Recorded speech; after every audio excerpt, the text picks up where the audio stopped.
You might imagine the Byzantine Empire as all glittering mosaics, solemn emperors, and fierce theological debates. But if you were a mid-ranking bureaucrat in Constantinople sometime in the 10th century, you'd probably be more concerned with something far less dramatic. Whether the bread seller at the Forum had fresh loaves today, or if you'd be stuck with another week of stale rye from the back of the bakery. The Byzantine civil service, dense, hierarchical, and endlessly preoccupied with protocol, was fueled as much by bread, olives, and fish as it was by imperial decrees. Offices in the Chrysotriklinos, the great golden reception hall of the palace, were attended by men who spent their mornings copying letters, checking seals, or calculating tax assessments. By midday, their minds turned to food. The lunch of a Byzantine bureaucrat was not a lavish feast. Staple foods dominated. Bread, often made from wheat, imported from the Black Sea or Thrace, olives preserved in brine, cheese from goats grazed in the Anatolian hinterland, and dried or salted fish from the Bosporus markets. The city's position at the meeting point of Europe and Asia meant that ingredients arrived from all over: figs from the Aegean Islands, honey from Thessaly, walnuts from Armenia. But most office workers wouldn't taste the more exotic items except on feast days. Lunch hours were informal. There was no set break in the imperial schedule. Clerks would wander down from the palace complex toward nearby markets, especially the Forum of Constantine or the Mazy, the main thoroughfare. Here, you could buy small street snacks, chickpea fritters fried in olive oil, sesame bread rings, known as kowluri, thin, tangy yogurt served in clay cups. Eating in public wasn't frowned upon, but it was done quickly, after all. The imperial bureaucracy was famous for its endless paperwork, and a missing scribe could delay the signing of a document for days.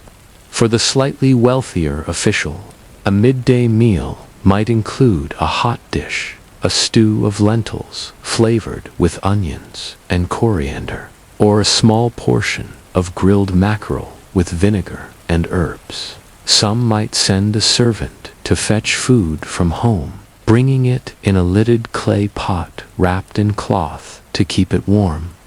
Bread was always the centerpiece, eaten with dips like taramosalata, made from fish roe or Marathon-style cheese spreads. Of course, food was more than sustenance, it was politics. A delay in shipments from the Black Sea could spark unrest among the urban poor, whose bread ration was subsidized by the state. Even mid-level clerks kept an ear open for rumors from the docks, knowing that shortages could lead to disruptions in their own routines. The unknown, the grain distribution system, was monitored not only for the sake of the masses, but for the smooth functioning of palace life. Hungry people, whether in the streets or in the clerical offices, were less efficient. The Orthodox Church calendar included numerous fasting periods, some lasting for weeks, during which meat, dairy, and sometimes even fish were prohibited. In these times, lunches became simpler still. Bread, olives, pickled vegetables, and legumes were staples. We know about these meals thanks to a mix of sources: monastic writings that criticized worldly indulgence, palace records noting food purchases for imperial banquets, which, by contrast, make ordinary lunches look humble, and a handful of satirical poems that poke fun at the pettiness of office workers. In one 11th century verse, a scribe laments that his colleague hoards the good olives, while offering guests only the bruised ones, a petty but telling detail. Hierarchy, it revealed, Senior officials could afford to have fresh meta luxury in the city delivered from the market and roasted by their household cooks. They might have a small private dining room within the palace complex, away from the bustle of junior scribes. Meanwhile, low-ranking copyists might eat standing in a corner of the office, dipping bread into a communal pot of beans. The table, it seems, mirrored the imperial bureaucracy itself, rigid, stratified, and full of small privileges. We might think of this as unremarkable, but in the machinery of the empire, these small rituals mattered. Sharing a midday meal could seal alliances between colleagues, smooth over quarrels, or signal loyalty to a superior. Another might share a string of dried sausages. Such gestures reinforced bonds in a workplace where advancement often depended on personal connections rather than raw talent. Beyond the palace walls, the city itself was a vast dining room of sorts. Vendors called out prices for grapes, almonds, or fresh bread. Fishermen hauled in catches to be sold straight from the dock. Spice sellers offered pepper from India and cinnamon from Ceylon at prices that kept them firmly in the realm of luxuries. A bureaucrat's lunch, then, was a small part of a massive urban food economy, tied by threads of trade to distant lands. Yet, as abundant as the markets could be, shortages were never far away. The empire faced periodic sieges, trade disruptions, and bad harvests. A poor year could turn the bureaucrats' bread from soft wheat to coarse barley, or replace fresh fish with preserved stockfish from the north. For a city accustomed to variety, such changes were keenly felt.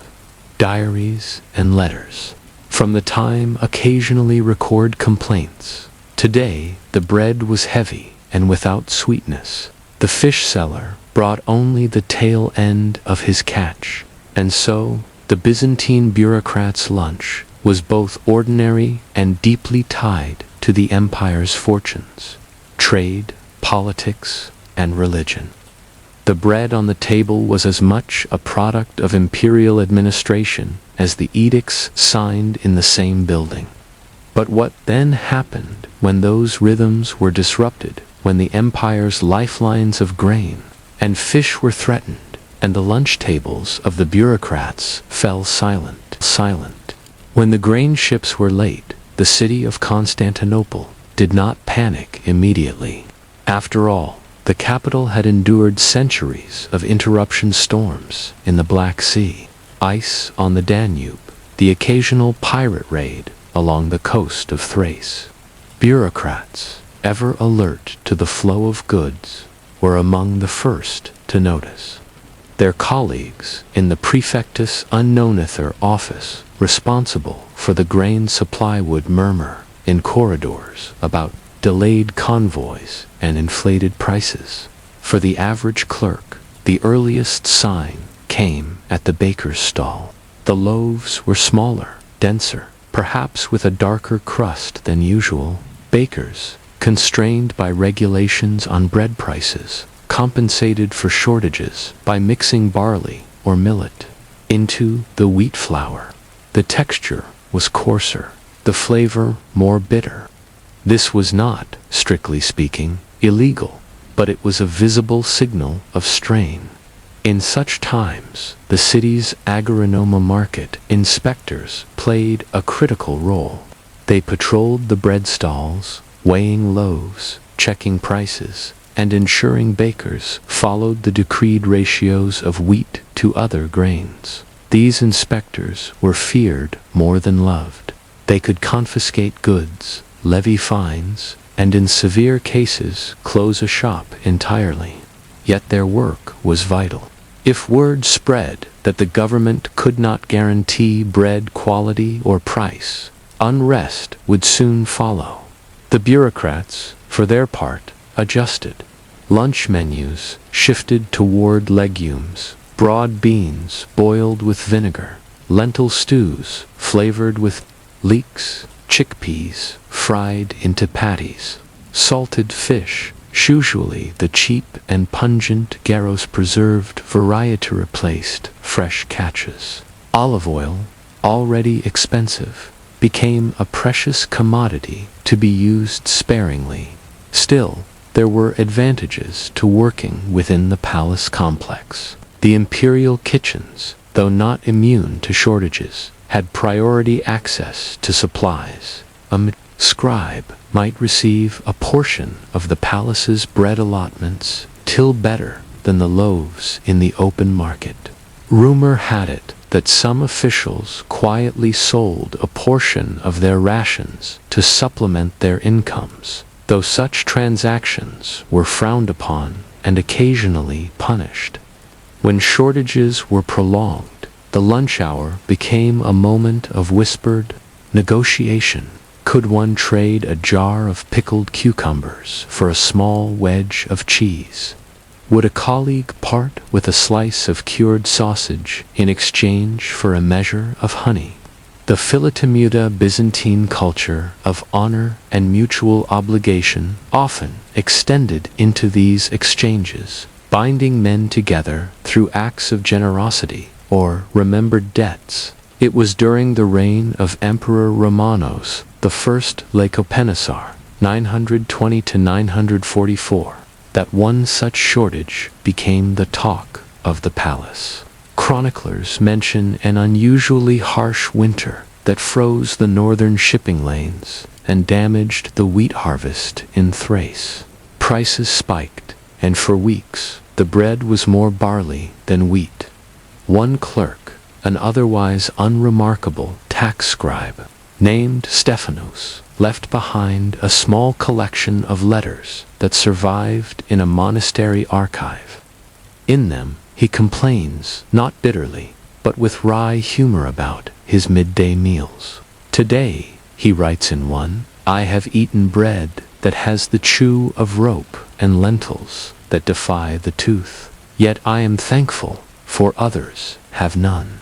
In another letter, the fish was salted beyond measure, perhaps to disguise its age, and the olives have a taste of the barrel rather than the fruit. Still, it fills the stomach. Stephanos's letters remind us that food scarcity was not an abstract problem. It affected morale, focus, and even politics. A scribe with a grumbling stomach was less patient with the endless copying of imperial edicts. Supervisors, too, noticed tempers fraying during lean times. In the wider city, shortages could bring tension to the streets. Bread queues lengthened, and market vendors found themselves under pressure from both customers and inspectors. On at least one occasion, a crowd gathered outside the Chalcopratia, the copper market district, demanding grain distribution from the imperial storehouses. The emperor obliged, not out of pure generosity, but to protect the stability of the capital. Meanwhile, the religious calendar still dictated much of what could and could not be eaten. Even in times of shortage, fasting rules held. This sometimes softened the blow if meat was scarce.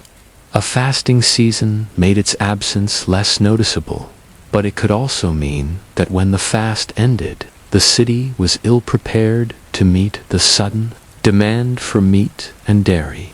It's worth noting that food supply for bureaucrats was never entirely separate from military logistics. The same ships that carried wheat to the capital also supplied garrisons and frontier posts.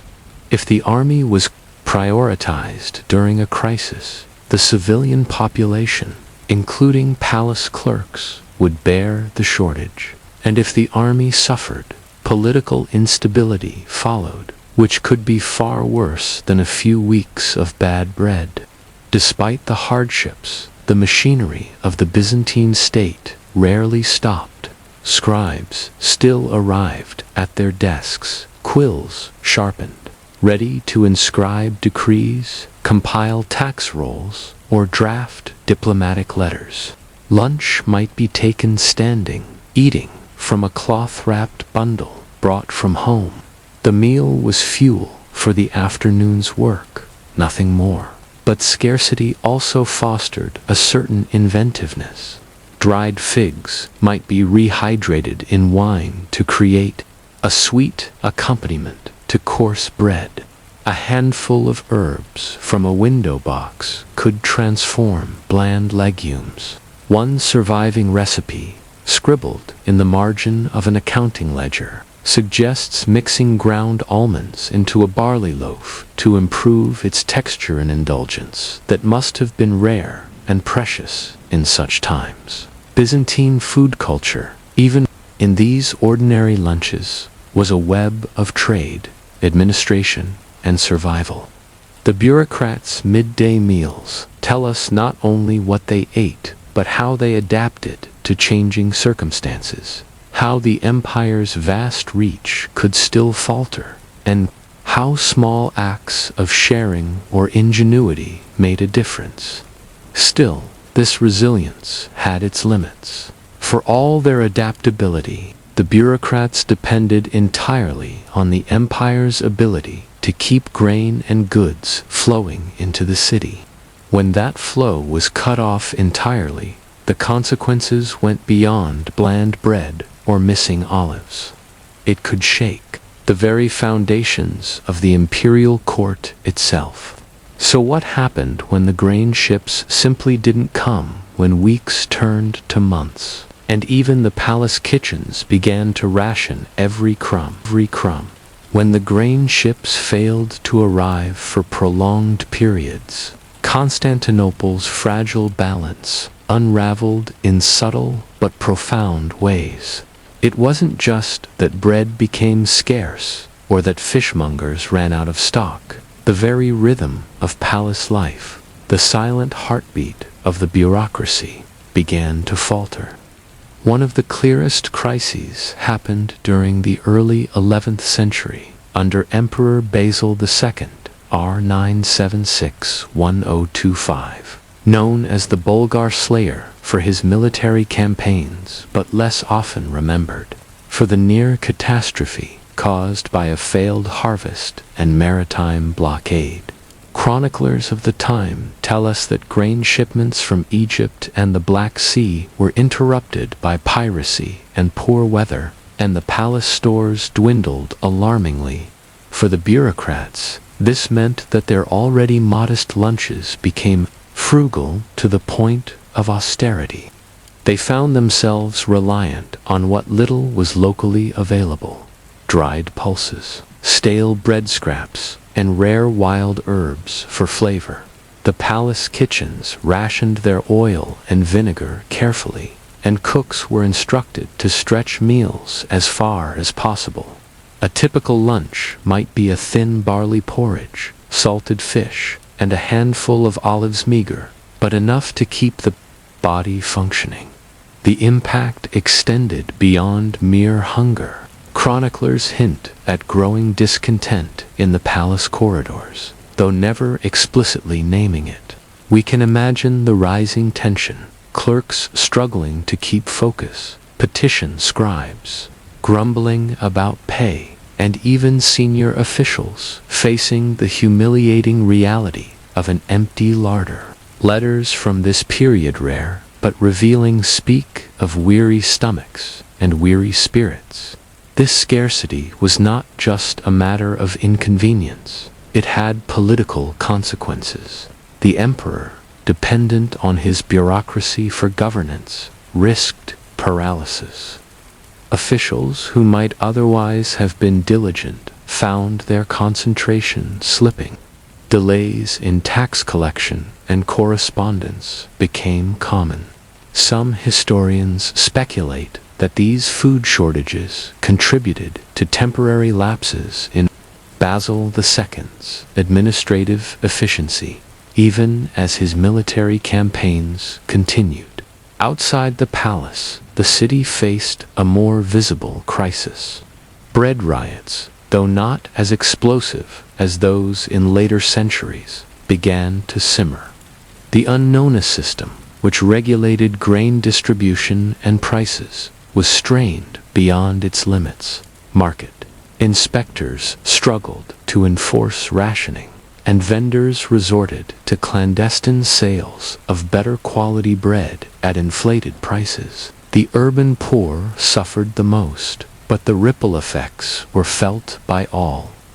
Interestingly, the Orthodox Church responded to this crisis in its own way. Monasteries opened their storerooms to feed the hungry, and clergy preached patience and charity. Religious fasting rules were temporarily relaxed in some places to allow for greater consumption of meat and dairy.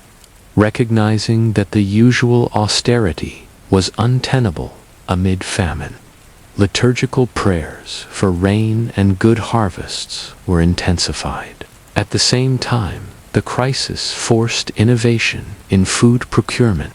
The palace began to source grain from more distant provinces, even as far as the Danube basin and Anatolia's interior.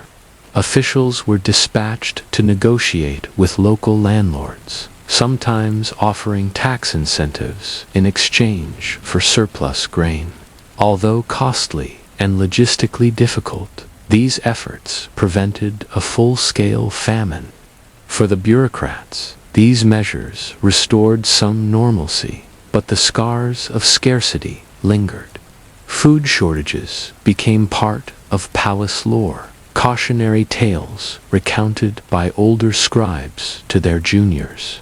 Some took to preserving small stores of food at home, a practice previously seen as indulgent. Others developed networks for sharing supplies during lean times, a testament to the community bonds within the bureaucracy. The lessons of these shortages extended far beyond food. They highlighted the empire's dependency on a vast and vulnerable supply chain, the delicate balancing act between military, civilian, and religious needs, and the importance of seemingly mundane tasks like market inspection and ration enforcement. The daily lunch, simple as it seemed, was a linchpin of imperial stability. Looking back, it's striking how something as ordinary as a bureaucrat's lunch can reveal the hidden pressures beneath the surface of empire. The humdrum act of eating bread, olives, fish was bound up with trade routes, weather patterns, political alliances, and religious observance. In the quiet moments of midday, the fate of an empire was felt bite by bite. And so, while you might find the details of what Byzantine bureaucrats ate for lunch to be dull or trivial, they offer a window into the resilience and fragility of one of history's great empires. The lunches were a daily ritual, yes, but also a barometer of empire-wide healthy, economic, political, and social. The story of their meals reminds us that history is often made not in grand battles or sweeping proclamations, but in the small, repetitive acts of everyday survival. What does this tell us about the unnoticed ways our own modern institutions depend on quiet routines and small acts of sustenance? And how might today's bureaucratic lunches reflect larger patterns of stability or crisis in our world? In the shadowy corners of medieval trade routes, far from the clamorous courts and bustling cities, lived a figure essential to the functioning of commerce and governance, the toll collector. Though their role might seem mundane, toll collectors shaped the economic landscape of their regions, and their daily lives reveal much about the quiet mechanics of medieval society. Imagine a narrow stone bridge spanning a lazy river in the 13th century. The sun slants low through early morning mist, casting a pale glow on the moss-covered walls. Cloth and metal is barely noticeable to travelers focused on their cargo or their destination. Yet inside, the toll collector sits, ledger in hand, eyes flicking between the road and the scribbled accounts. These men and women were tasked with collecting fees from merchants, peasants, and sometimes even knights who passed with goods, livestock, or simply their person. The toll was not merely a tax, it was a checkpoint where the state or local lord exerted control. A moment where the flow of goods was recorded and regulated. Unlike the grand officials in royal palaces, toll collectors were often local villagers appointed or hired by the lord of the manor, the church, or the crown. Their knowledge of the road and its users was invaluable, as was their ability to enforce payments without provoking rebellion. Their job demanded a keen eye, a steady hand for writing, and sometimes a firm voice to discourage evasion. The toll collector's daily routine was rhythmic, marked by the passing of carts, horses, and foot travelers. Morning brought the first caravans, farmers with baskets of grain or vegetables, merchants with bolts of cloth, smiths carrying iron wares. Each payment was noted, sometimes weighed or inspected, with a practiced efficiency designed to keep traffic moving. Food for the toll collector was simple and often brought from home. A rough loaf of rye bread, a chunk of hard cheese, perhaps some salted pork, or a handful of dried berries made up the midday meal. The simplicity reflected not just the collector's modest means, but also the practicalities of life on the road. Meals needed to be portable, non-perishable, and sustaining. The toll collector's lodging, if any, was often a small room above the booth or a nearby cottage. Loneliness was a constant companion, broken only by the arrival of travelers or occasional visits from neighbors or officials. Letters between toll collectors suggest a network of communication where experiences and advice were shared, revealing a community bound by the shared demands of a quiet but crucial job. The position was not without its challenges. Disputes, toll amounts could escalate into heated arguments. Some travelers attempted to bribe or intimidate collectors. Others tried to sneak past without paying. Enforcement was often the collector's responsibility, sometimes requiring alliances with local militias or watchmen. Despite its apparent monotony, the job gave toll collectors a unique perspective on medieval life. They saw the goods and people flowing between regions, the seasons reflected in the nature of the cargo, and the shifting patterns of trade that hinted at broader economic trends. Their records, when they survive, are invaluable to historians seeking to understand the slow, steady workings of medieval commerce. Yet questions remain. How did toll collectors navigate their ambiguous position between authority and servitude? How did they maintain order without resorting to violence?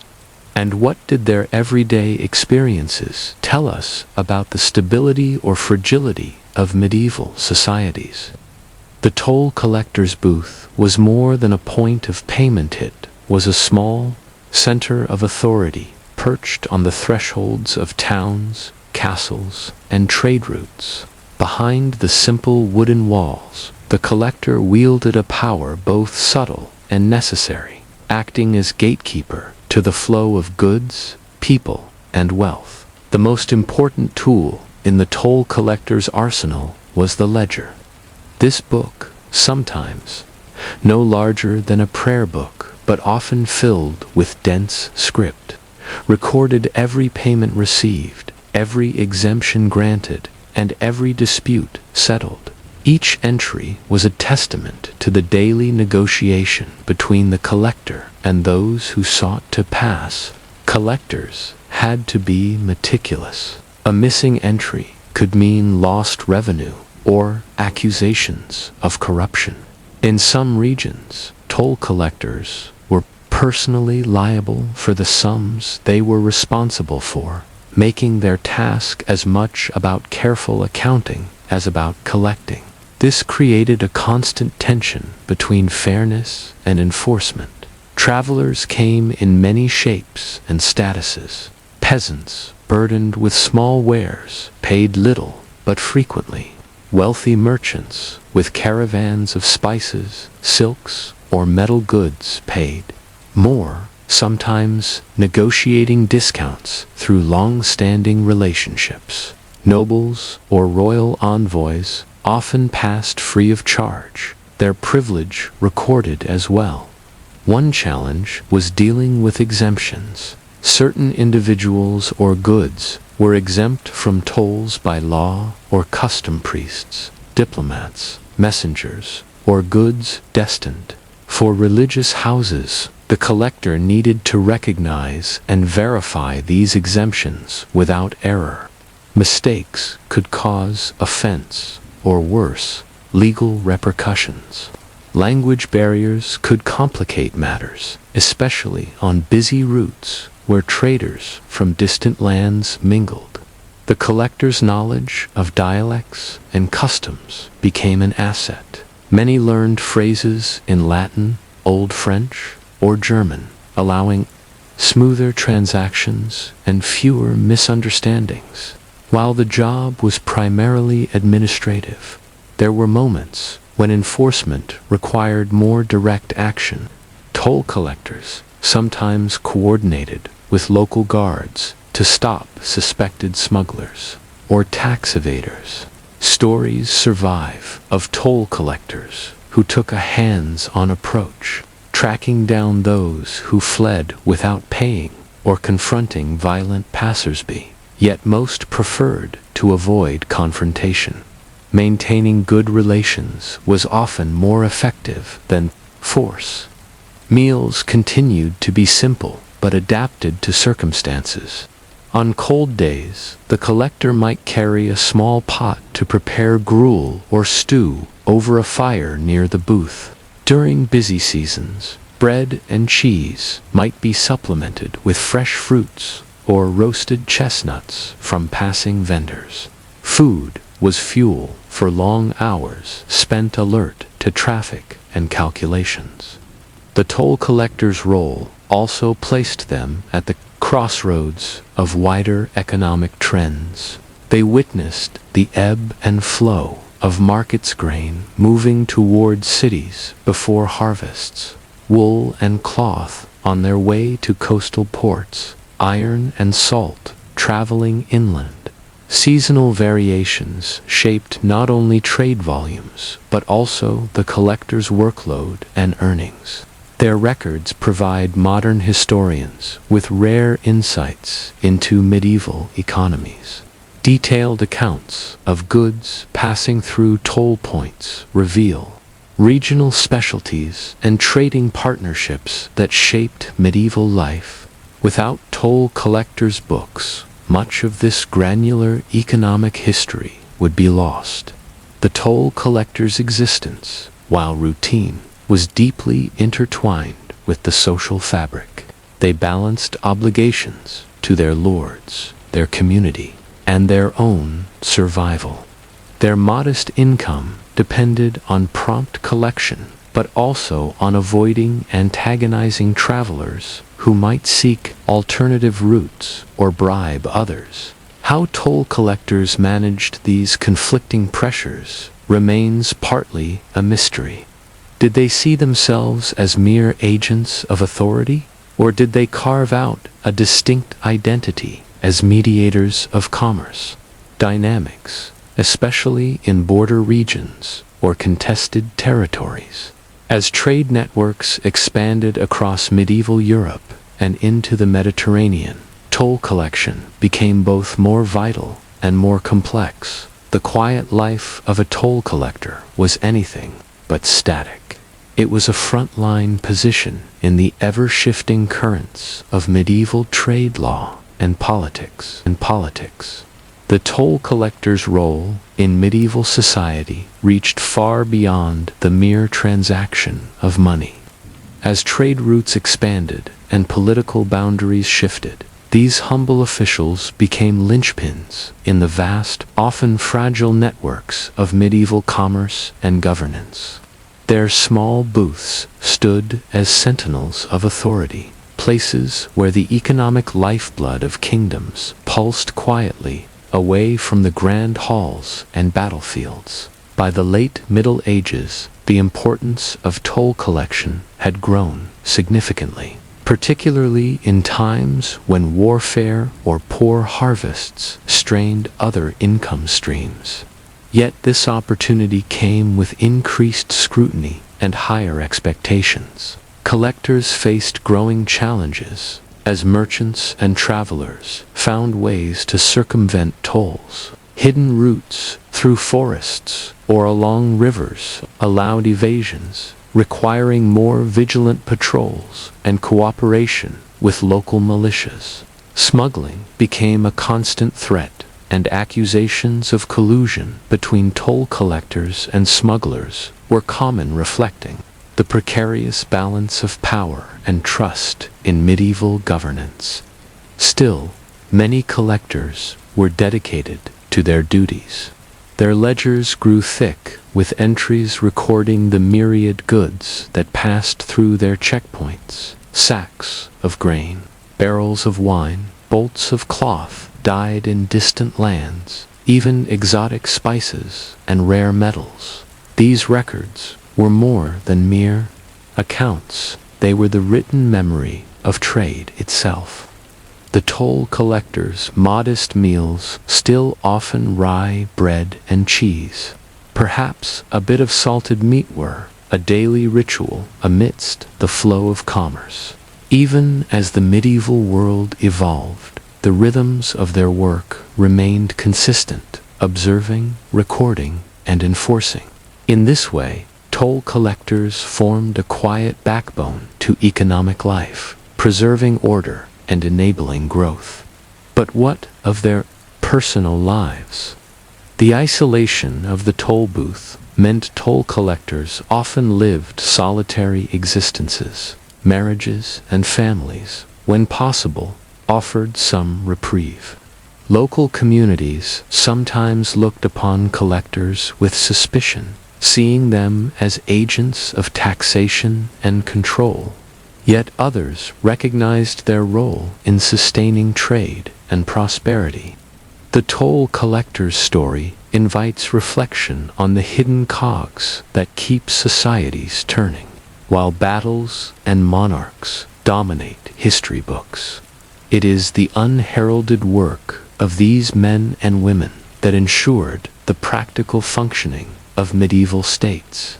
Their lives were woven into the fabric of everyday commerce, law, and community, in roles often met with mixed feelings but essential to national economies. Their experience reveals timeless truths about authority, trust, and the delicate balance between governance and daily life. As you consider the toll collector's quiet existence, it's worth pondering how many such unseen figures shape our own world today, sustained by individuals whose names may be lost but whose impact endures. What might their story teach us about the value of routine, of vigilance, and of the seemingly boring details that underpin complex systems? How do these lessons resonate in an age of digital commerce and instant transactions, where the human element sometimes feels absent? In medieval Europe, the simple act of grinding grain into flour was far from a trivial task. It was a vital process on which entire communities depended for their daily sustenance. At the heart of this process stood the miller, an often overlooked yet indispensable figure who bridged the gap between raw harvest and the bread that filled tables. Picture a village by a gently flowing river, where the steady creak of a water wheel turns tirelessly through the seasons. The mill, a stout wooden building nestled beside the riverbank, is the economic and social hub of the area. The miller, clad in simple but durable garments, manages this vital machinery, ensuring that grain brought by peasants and landowners alike is transformed into flour. The miller's expertise was both practical and technical. Unlike today's automated factories, medieval mills were intricate devices requiring careful attention. Water levels, wheel speed, and grinding stones had to be monitored and adjusted constantly. A misaligned millstone could ruin a whole day's work, producing coarse or burnt flour unfit for baking. Millers held a unique position in the community. They were gatekeepers of a crucial resource, trusted to measure grain honestly and deliver flour fairly. Yet this trust was sometimes fragile. Rumors and complaints about dishonest millers cutting corners or skimming grain abounded, leading to frequent local disputes and regulations. Economically, millers operated within a complex web of feudal obligations. Often, peasants were required to bring their grain to the lord's mill and pay a toll called the multure, a portion of the grain retained by the miller as payment. This system ensured steady income for the miller, but also tied him closely to the lord's estate. It made the miller a figure of both economic importance and potential resentment. The daily life of a miller was demanding. Long hours were spent tending to the mill machinery, especially during harvest seasons when demand surged. They rose early to prepare the mill and stayed late to ensure steady production. Their diet reflected their modest but stable position. Hearty stews made from grains and vegetables, occasional salted meats, and robust bread. Socially, millers occupied a curious space. They were neither peasants nor part of the landed elite, but often held a middle ground, sometimes respected for their skill, sometimes viewed with suspicion. They mingled with villagers, traders, and occasionally nobles who came to the mill. Their work connected disparate social strata in a shared dependence on the essential commodity of flour. The mill was also a locus of communication.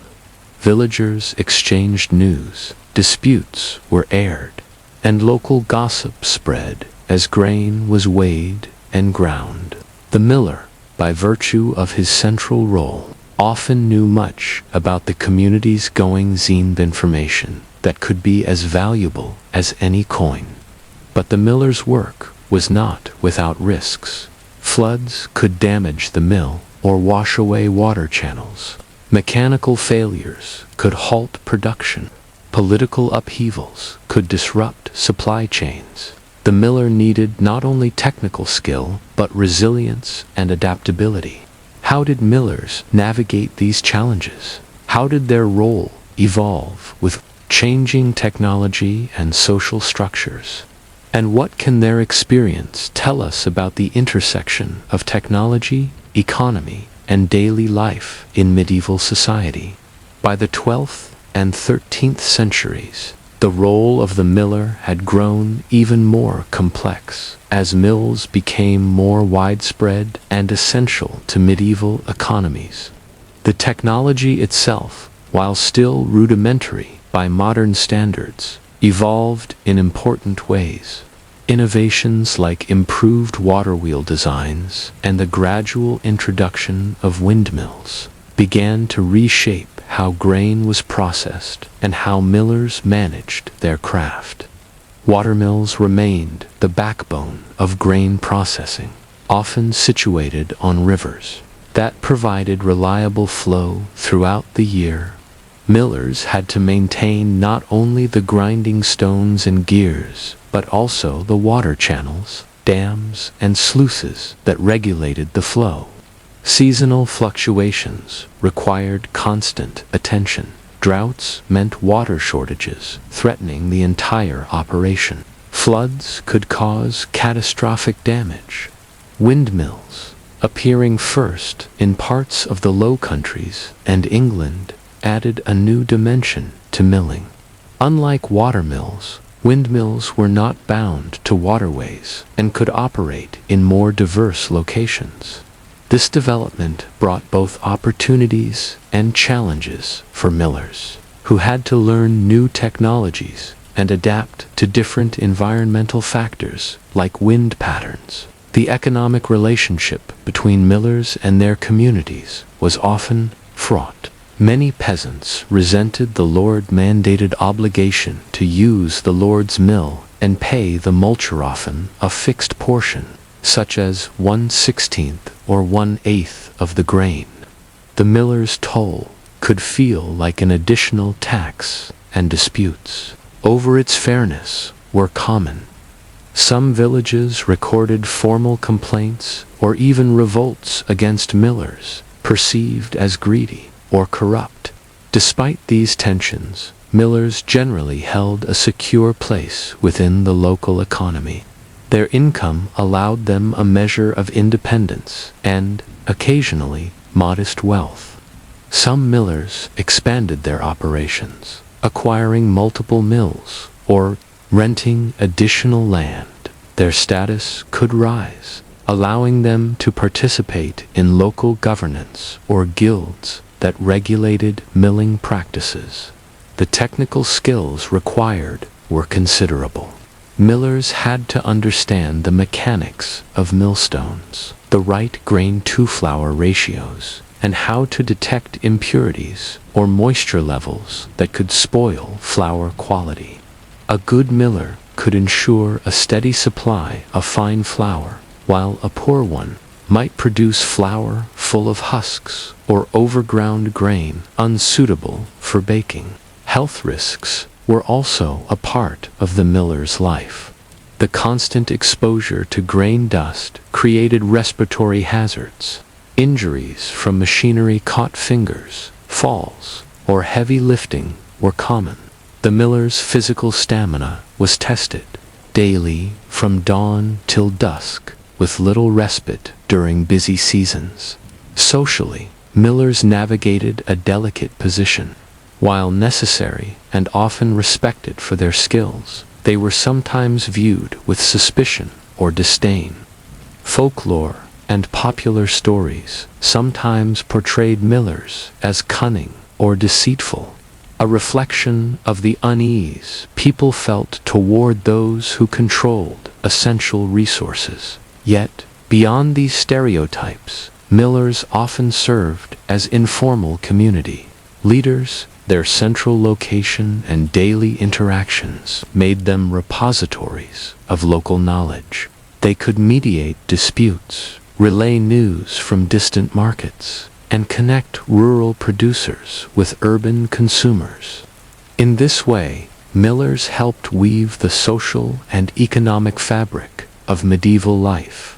The gradual mechanization and scaling of milling, culminating in the later medieval and early modern periods, would eventually transform the miller's role once again.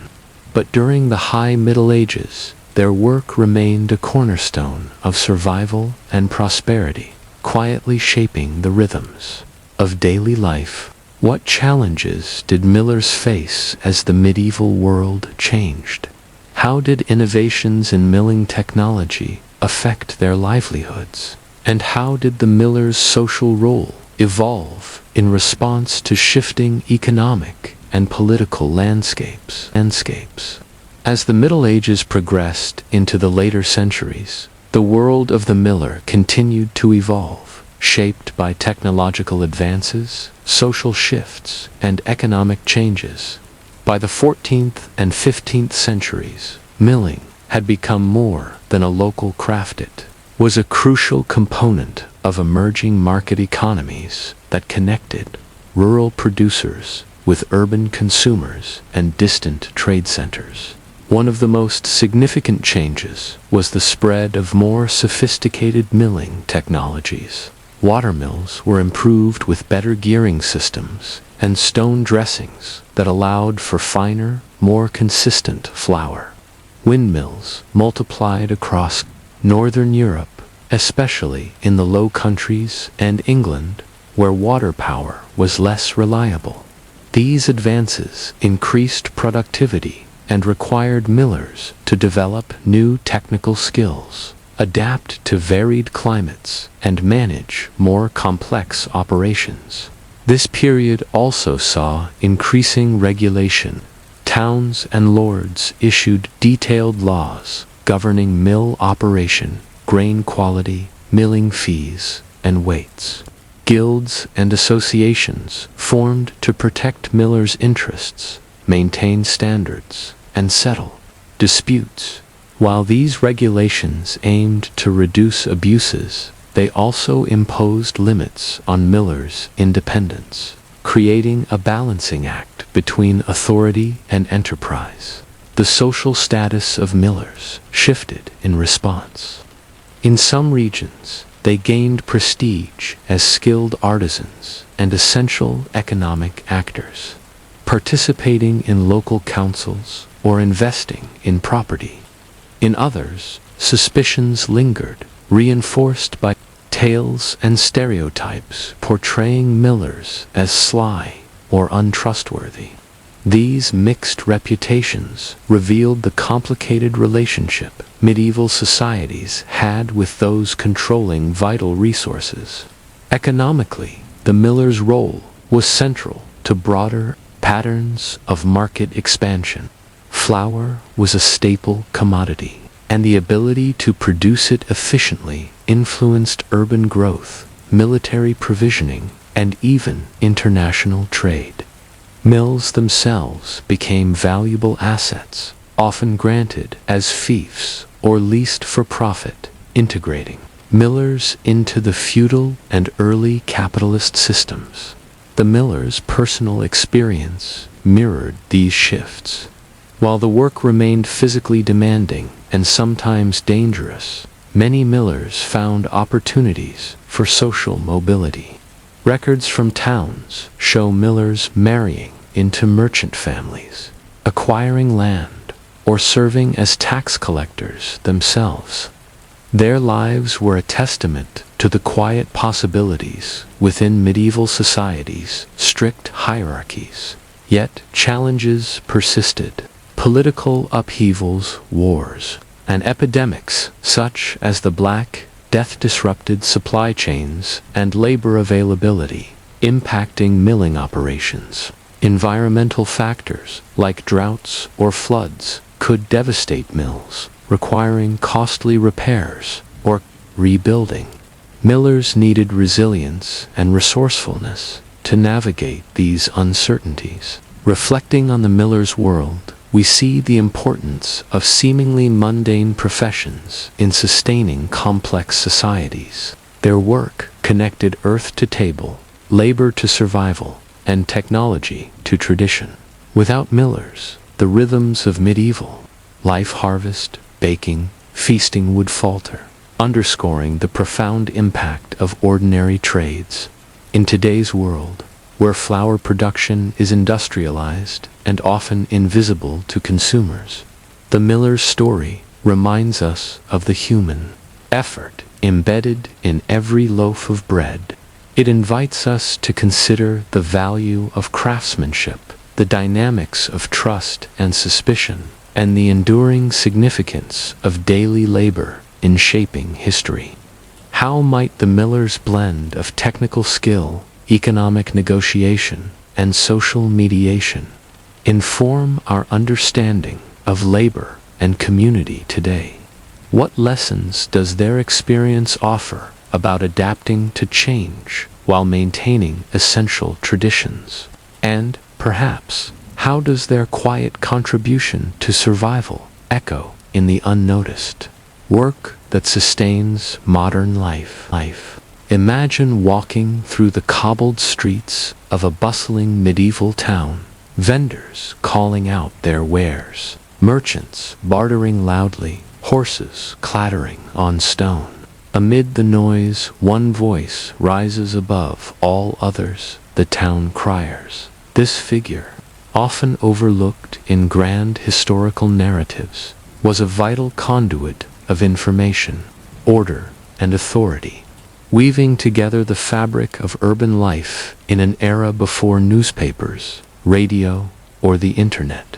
The town crier's role was simple in concept, but multifaceted in practice, charged with publicly announcing official proclamations, laws, market days, and news. The crier was the living voice of local governance. His loud, clear calls drew the attention of townsfolk, informing them of everything from new taxes to lost property notices.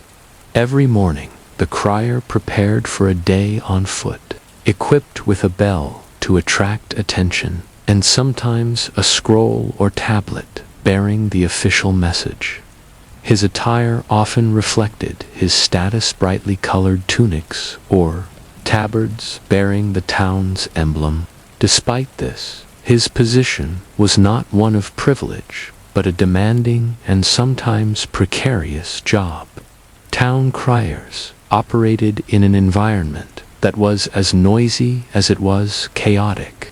Markets thrived with activity, church bells tolled regularly, and the din of daily life made it difficult to capture and hold attention. To overcome this, criers developed distinctive vocal techniques, calling out in rhythmic, melodic patterns that cut through the hubbub. Their voices were trained to project across squares and narrow streets, sometimes earning them nicknames and local fame. The information the town crier delivered was varied.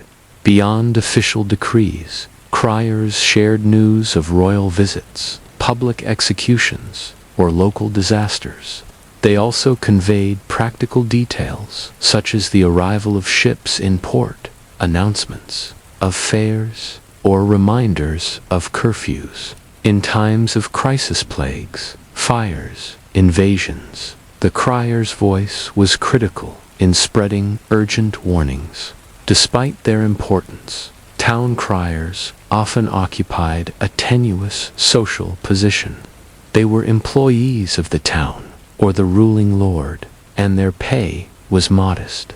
Their loud voices sometimes earned complaints, and some townsfolk viewed them with a mix of respect and irritation. Yet the crier was indispensable without them. Many people would remain uninformed in a world lacking mass communication. Training for town criers was informal but vital. Some inherited the role from family members, while others learned through apprenticeships or practical experience. Vocal endurance was essential. Many criers developed calluses on their throats or suffered from voice strain. Their ability to memorize or read lengthy proclamations also set them apart. The daily routine could be arduous. Weather was an ever-present challenge. Crying announcements through rain, snow, or searing heat tested both body and voice. The crier's path often covered the entire town, requiring stamina and resilience. At times, they faced hostility, especially when delivering unpopular news like tax hikes or bans. Socially, the town crier connected with a wide spectrum of urban life, from peasants to merchants, priests to officials. His announcements shaped the communal experience. The crier was both a messenger and an observer, privy to the pulse of the town's life. His work bridged gaps between rulers and ruled, reinforcing authority while keeping citizens informed. Food and rest were simple luxuries. The crier's diet typically matched that of the common townsfolk: bread, cheese, broth, and occasional ale. Long walks and vocal exertion demanded energy, but comforts were scarce. At night, criers often lodged in humble inns or shared quarters with other town workers. Beyond practical duties, town criers sometimes served ceremonial roles. They led processions, heralded dignitaries, and participated in festivals. Their presence symbolized the town's order and communication, a living emblem of civic life. What can the life of a town crier teach us about communication before modern technology? How did they balance the demands of voice, stamina, and social standing? And in what ways did their announcements shape the rhythm and cohesion of medieval towns? As medieval towns expanded in size and complexity during the 13th and 14th centuries, the town crier's role became increasingly critical and, paradoxically, more challenging. Growing populations meant larger crowds to address and more varied messages to deliver. The crier was no longer simply a voice shouting orders.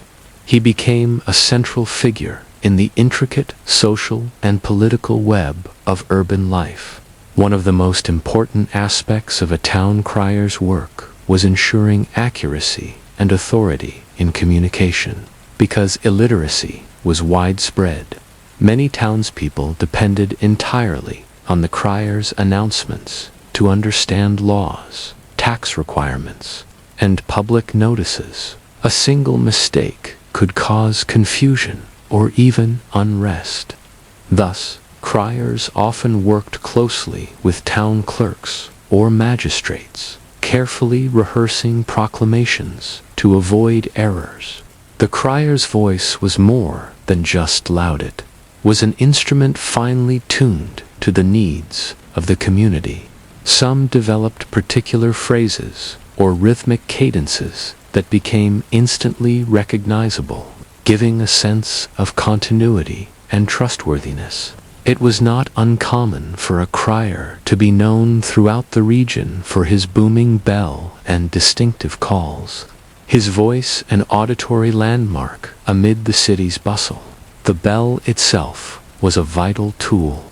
Ringing it before announcing served to grab attention, signaling that important news was about to be delivered. Bells varied in size and tone, often crafted by local artisans, and sometimes bearing inscriptions or decorations. The sound of the crier's bell became a familiar and reassuring presence, a reminder of order and connection. Despite the crier's essential role, he often operated at the mercy of political tides. Town councils or feudal lords sometimes used the crier as a tool of propaganda, ordering announcements that served particular interests. In turbulent times, criers might find themselves unwittingly caught in factional disputes or required to spread unpopular mandates. The social risks were real. Some criers faced hostility or threats, especially when proclaiming punitive measures such as fines, new taxes, or curfews. Riots and unrest occasionally erupted in response to announcements, and the crier could become a target for public anger. This tension underscored the delicate position criers held, vital yet vulnerable. In some towns, criers also served additional roles as town watchmen or peacekeepers. Their constant presence in the streets gave them informal authority, allowing them to report suspicious activity or quell disturbances. In this way, the crier was a multifaceted figure, combining communication, enforcement, and observation. Training and apprenticeship were crucial. Aspiring criers learned voice control, memorization, and public speaking techniques. Some developed skills in literacy and record keeping to assist clerks or magistrates. Oral tradition and mentorship passed down knowledge, while personal reputation helped secure or lose a position. The crier's daily routine grew more structured with time. Mornings began with reviewing the day's announcements with town officials. The day involved multiple rounds through market squares, neighborhoods, and public spaces, repeating proclamations for different audiences. Breaks were rare and often brief, taken in inns or town halls. Living conditions for criers varied. Some secured modest housing funded by the town, while others relied on tips or additional side jobs. Income remained modest compared to merchants or guild members, but the role offered social visibility and a measure of respectability. In some cases, long-serving criers became fixtures in the community, remembered long after their voices fell silent. Ceremonial duties expanded as towns developed formal identities. Criers announced festivals, royal visits, and religious observances, adding pageantry to their work. Their participation reinforced communal bonds and symbolized the connection between authority and the people. The life of a town crier reveals much about medieval urban society. His voice echoed not only words, but power dynamics, social networks, and the rhythms of daily life. By mediating information flow, criers helped shape public consciousness and maintained the fragile order of towns. What strategies did town criers use to maintain credibility and authority? How did their work influence the relationship between rulers and townspeople? And how did evolving communication needs in growing medieval cities change the crier's role over time? By the late Middle Ages and into the early Renaissance, the town crier's role continued to adapt amid shifting political, social, and technological landscapes. Although still a familiar presence in towns and cities, the function and status of the crier evolved as new forms of communication emerged and urban life became more complex. One major change was the increasing use of written notices posted in public spaces. Towns began to display proclamations on walls, market boards, or church doors, making some information accessible without the need for a crier's vocal announcement. This development both complemented and challenged the traditional role of the crier, who had to balance vocal announcements with ensuring that physical notices reached all residences simultaneously. The rise of printing in the 15th century would eventually revolutionize information dissemination, making printed broadsheets and pamphlets widely available.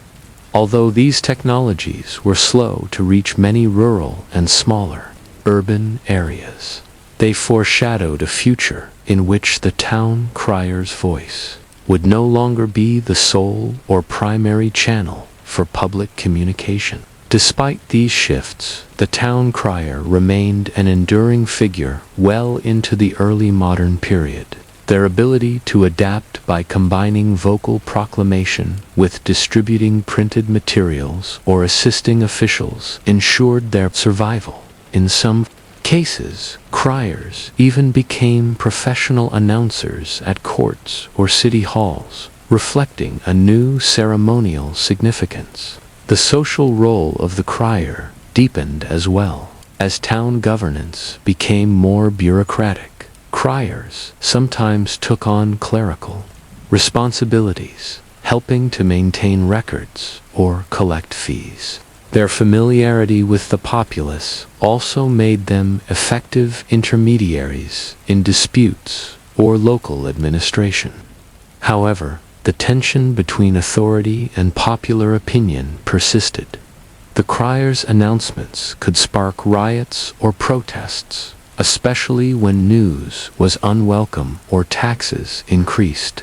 The crier had to walk a fine line, maintaining credibility and authority while managing the risks of public backlash.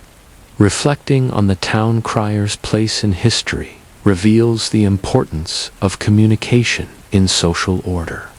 The crier was more than a loud voice. He was a symbol of connection, trust, and the fragile balance between rulers and the ruled. His daily walks through town, voice ringing out, helped maintain the invisible threads holding communities together. In modern times, though the role of a town crier may seem quaint or ceremonial, echoes of their work survive in public announcements, emergency alerts, and the fundamental human need for trusted communication. Their story reminds us that information is not just data, it is a social glue and a form of power that shapes communities. How do the challenges faced by medieval town criers mirror those of modern communicators? In what ways does the balance between authority and trust continue to influence how information is shared today? And what might the humble town crier teach us about the enduring human need for connection through voice and message? Imagine standing in the dusty heat of a Roman province, the sun beating down on open plains or rugged hills. Before you stretches a long, straight line, partly marked, partly imagined, a path that will soon become a vital artery of the empire. This is the domain of the Roman road surveyor, an often overlooked figure whose meticulous work underpinned the expansion, administration, and control of Rome's vast territories. Roman roads were more than just dirt paths. They were feats of engineering and logistics, enabling armies to march, goods to flow, and information to travel across thousands of miles. But before stones were laid and ditches dug, the road had to be planned, surveyed with precision that was remarkable for its time. The surveyor's job was both technical and physical, equipped with tools like the groma, a simple but ingenious device for measuring straight lines and right angles. The surveyor worked to map out the route the road would follow. This involved choosing the most practical and efficient course, balancing the need for directness with the realities of terrain, rivers, and settlements. The grama consisted of a vertical staff with horizontal crossarms and plumb lines, allowing the surveyor to sight along exact lines. Using this device, the surveyor established the road's alignment, ensuring that the famously straight Roman roads lived up to their reputation. Maintaining precise right angles at junctions and intersections was essential to the road's function and to future expansions. Surveyors worked in teams, often accompanied by engineers, laborers, and local guides. Their work took them through forests, across mountains, and along river valleys. They had to deal with the elements, wild animals, and the unpredictability of unfamiliar lands. The physical demands were intense: long days on foot, carrying instruments and supplies, enduring heat, cold, and storms.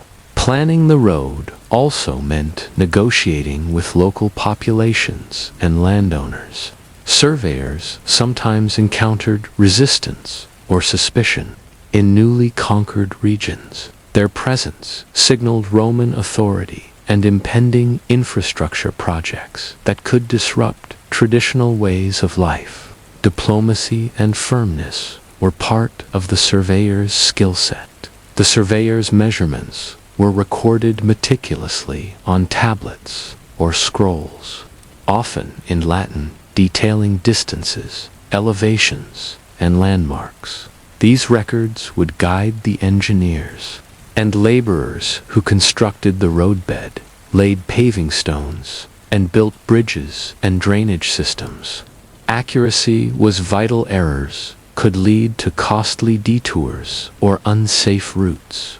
Roman roads were designed not only for utility but for durability. Surveyors accounted for soil types, water, drainage, and gradients, aiming to create roads that would last centuries. This required a deep understanding of the natural environment, even if expressed in practical rather than scientific terms. The life of a road surveyor was solitary at times, punctuated by moments of collaboration and tension. Surveyors needed patience and resilience, for their work was painstaking and slow. A single mile of road could take weeks or months to plan and build, with delays caused by weather, labor shortages, or political upheaval. Despite their crucial role, surveyors were not celebrated figures. Their work was mostly anonymous, buried in technical reports and construction logs. Yet, without their expertise, the Roman road network, one of history's most remarkable achievements, would have been impossible. How did Roman surveyors balance the demands of precision and practicality in such varied landscapes? What tools and techniques did they rely on to create roads that still influence modern infrastructure?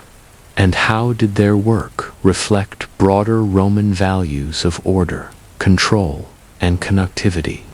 Having charted the initial path with tools like the Groma, Roman road surveyors moved on to the detailed task of reconciling their plans with the realities of the terrain. This phase required a blend of technical skill, adaptability, and practical knowledge of the environment, all crucial for turning theoretical lines into physical pathways. Surveyors often faced unexpected challenges: rocky outcrops, marshlands, steep slopes, and rivers posed obstacles that threatened the road's directness or safety. They needed to decide when to maintain the shortest route and when to divert the line to avoid natural hazards or costly engineering works. These decisions were guided by principles of Roman engineering, but constrained by time, resources, and politics. Bridging rivers was a major concern.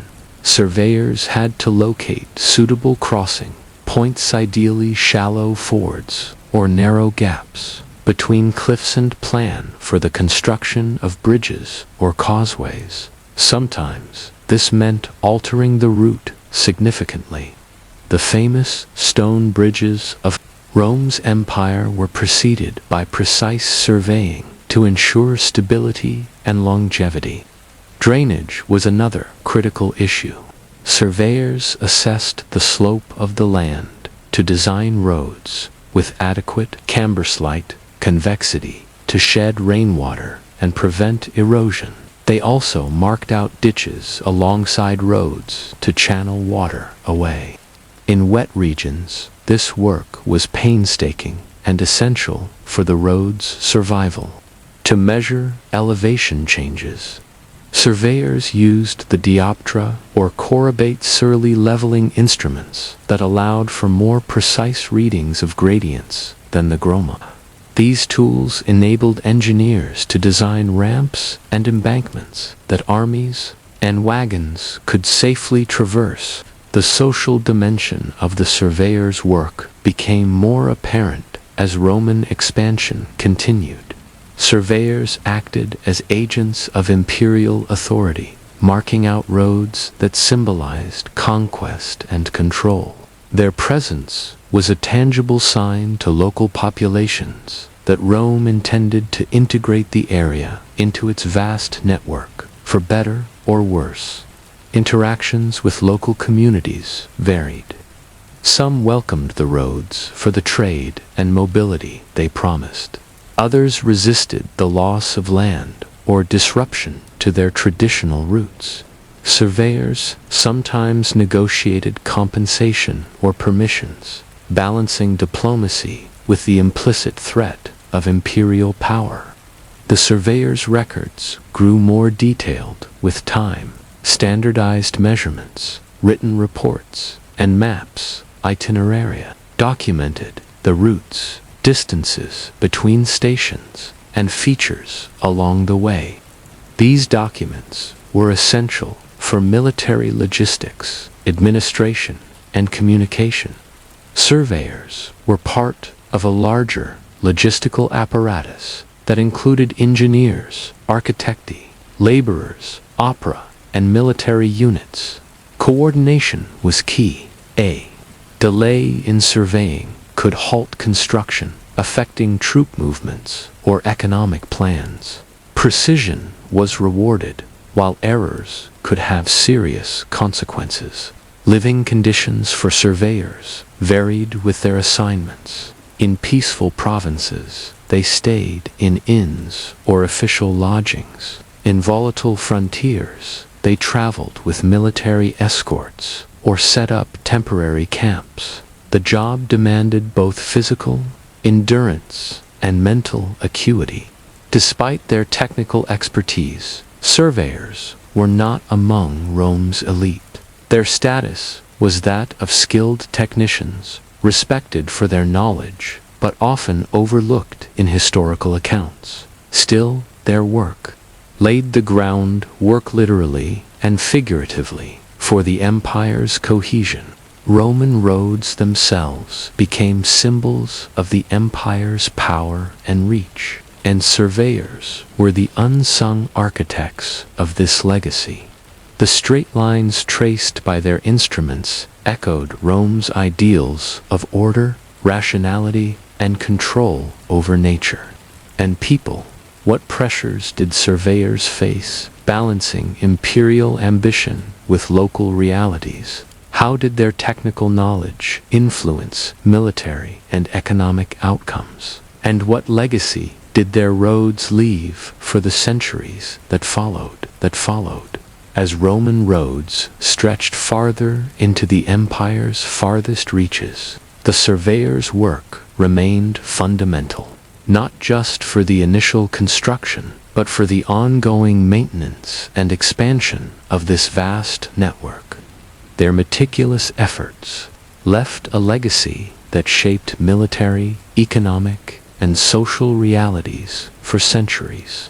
Roads allowed Roman legions to move quickly, responding to threats and rebellions, asserting control over distant provinces.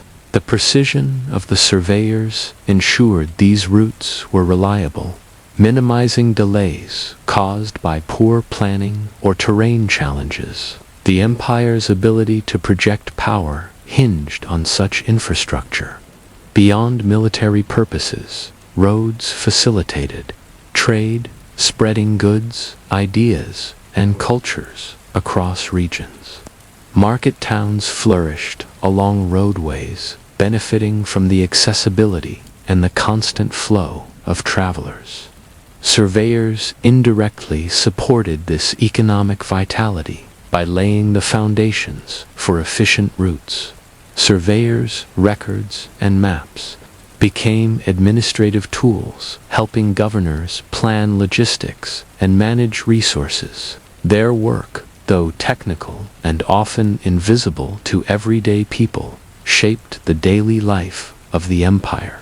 The routes they charted influenced settlement patterns, communication networks, and even cultural integration.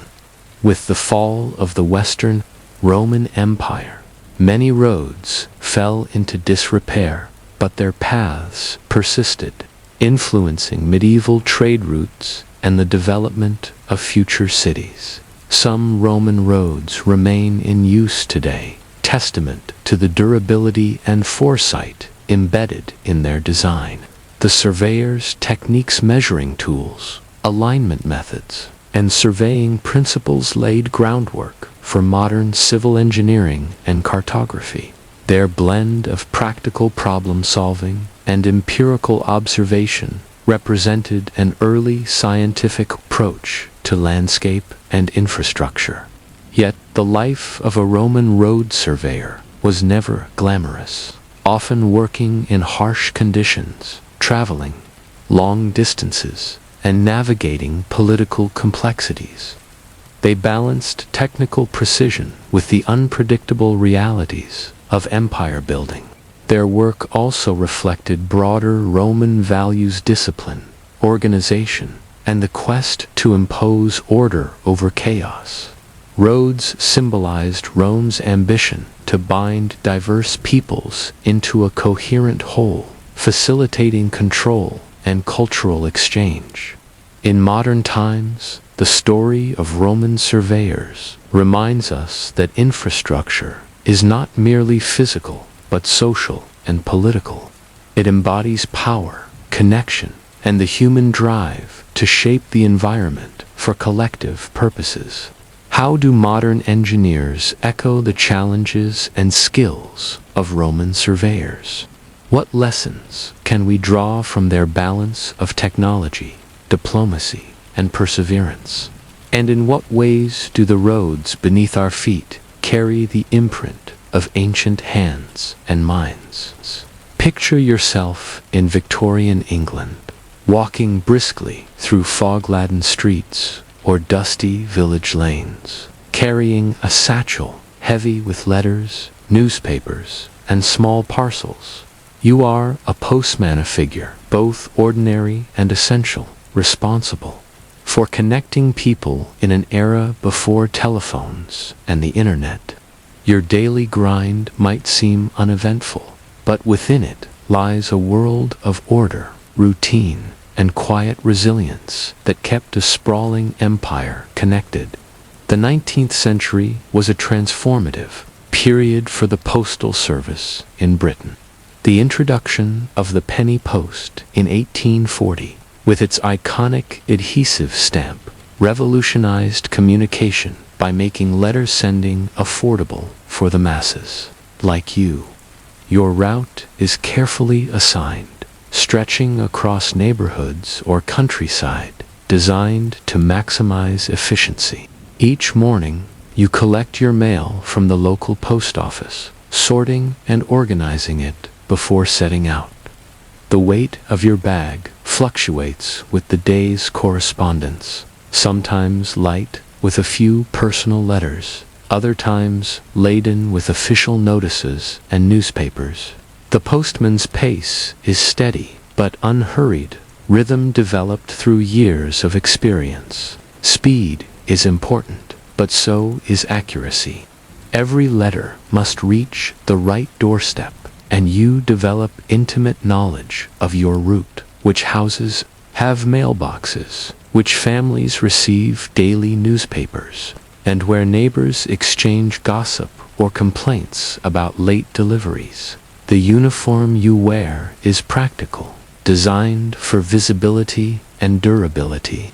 It evolved from earlier, less standardized attire, becoming a symbol of trust and authority in the community. Your presence on the street is a familiar sight, a reassurance that messages and news will arrive despite the weather or social upheavals. Despite the routine, the job carries its share of challenges. Bad weather, rain, snow, or oppressive heat makes every step more arduous. Roads can be muddy or icy, especially in rural areas, testing your stamina and balance. Postmen often faced hostility or suspicion, especially when delivering official government notices or unpopular tax demands. In urban centers, like London, the volume and complexity of mail required coordination with sorting offices and rail services. Postmen might work shifts, covering early mornings or evenings to meet delivery deadlines. The introduction of railway mail coaches expanded the postal network but also added logistical complexity. Socially, being a postman placed you in a unique position. You were a trusted outsider, known personally, yet slightly removed from the intimate lives of the people you served.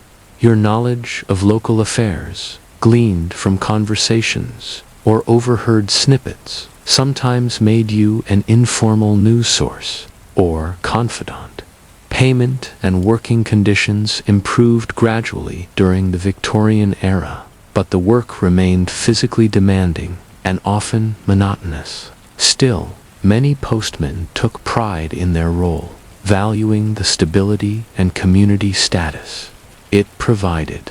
How did Victorian postmen maintain reliability amid growing demand and changing technologies? What strategies helped them navigate the physical and social obstacles of their routes? And how did their work quietly shape the communication networks of a rapidly modernizing society?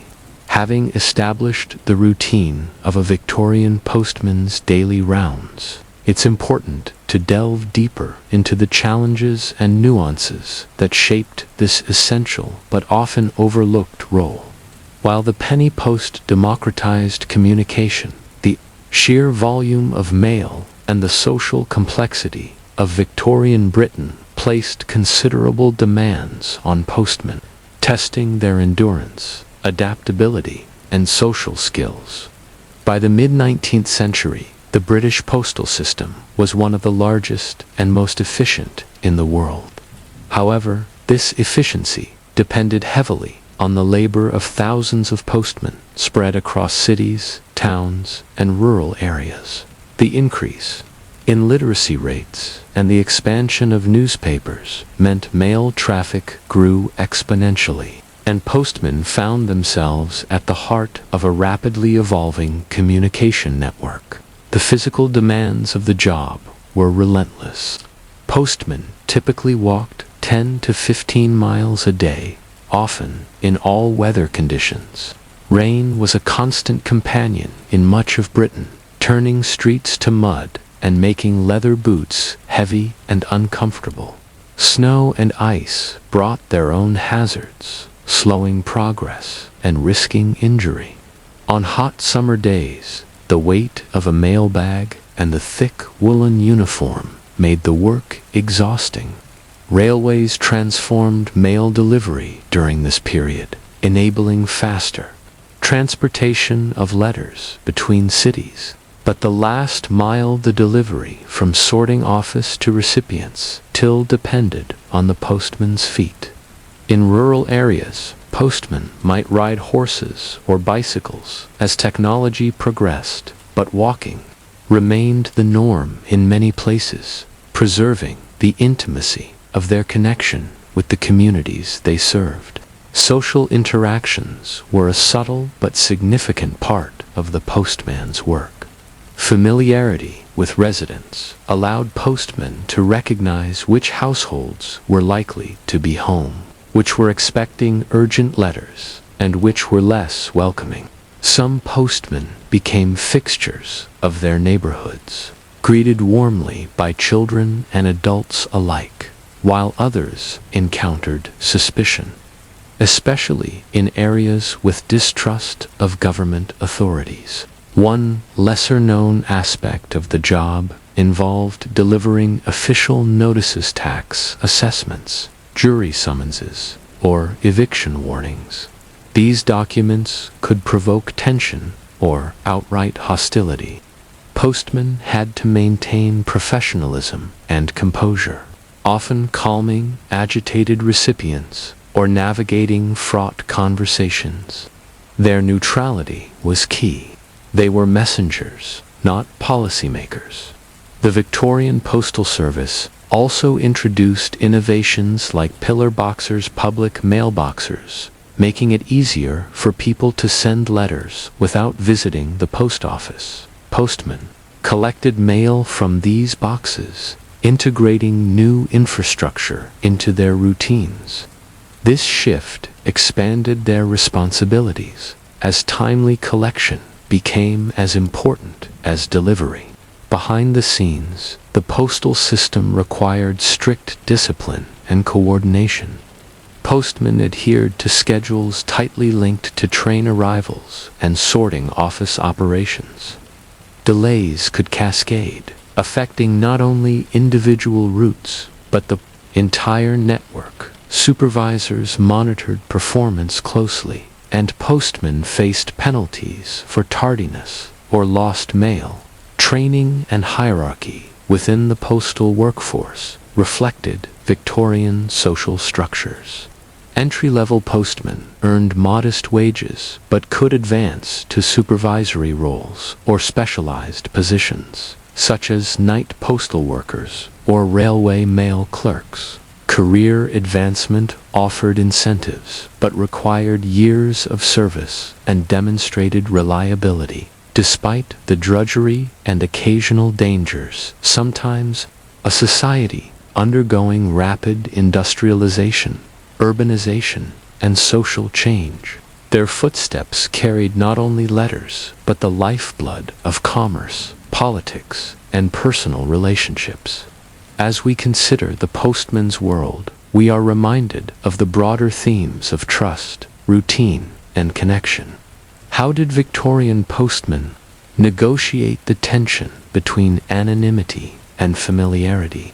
In what ways did their labor sustain an emerging modern society? And what does their story tell us about the invisible work behind everyday communication? As the Victorian era drew to a close, the role of the postman had evolved into an indispensable thread, weaving together the social, economic, and political fabric of Britain. While the daily rounds remained filled with routine and occasional hardship, the cumulative effect of their work was profoundly a foundation for modern communication and community. By the late 19th and early 20th centuries, technological advancements began to reshape postal delivery once again. The advent of the telegraph and telephone introduced new forms of instant communication, but these technologies complemented rather than replaced the postal system.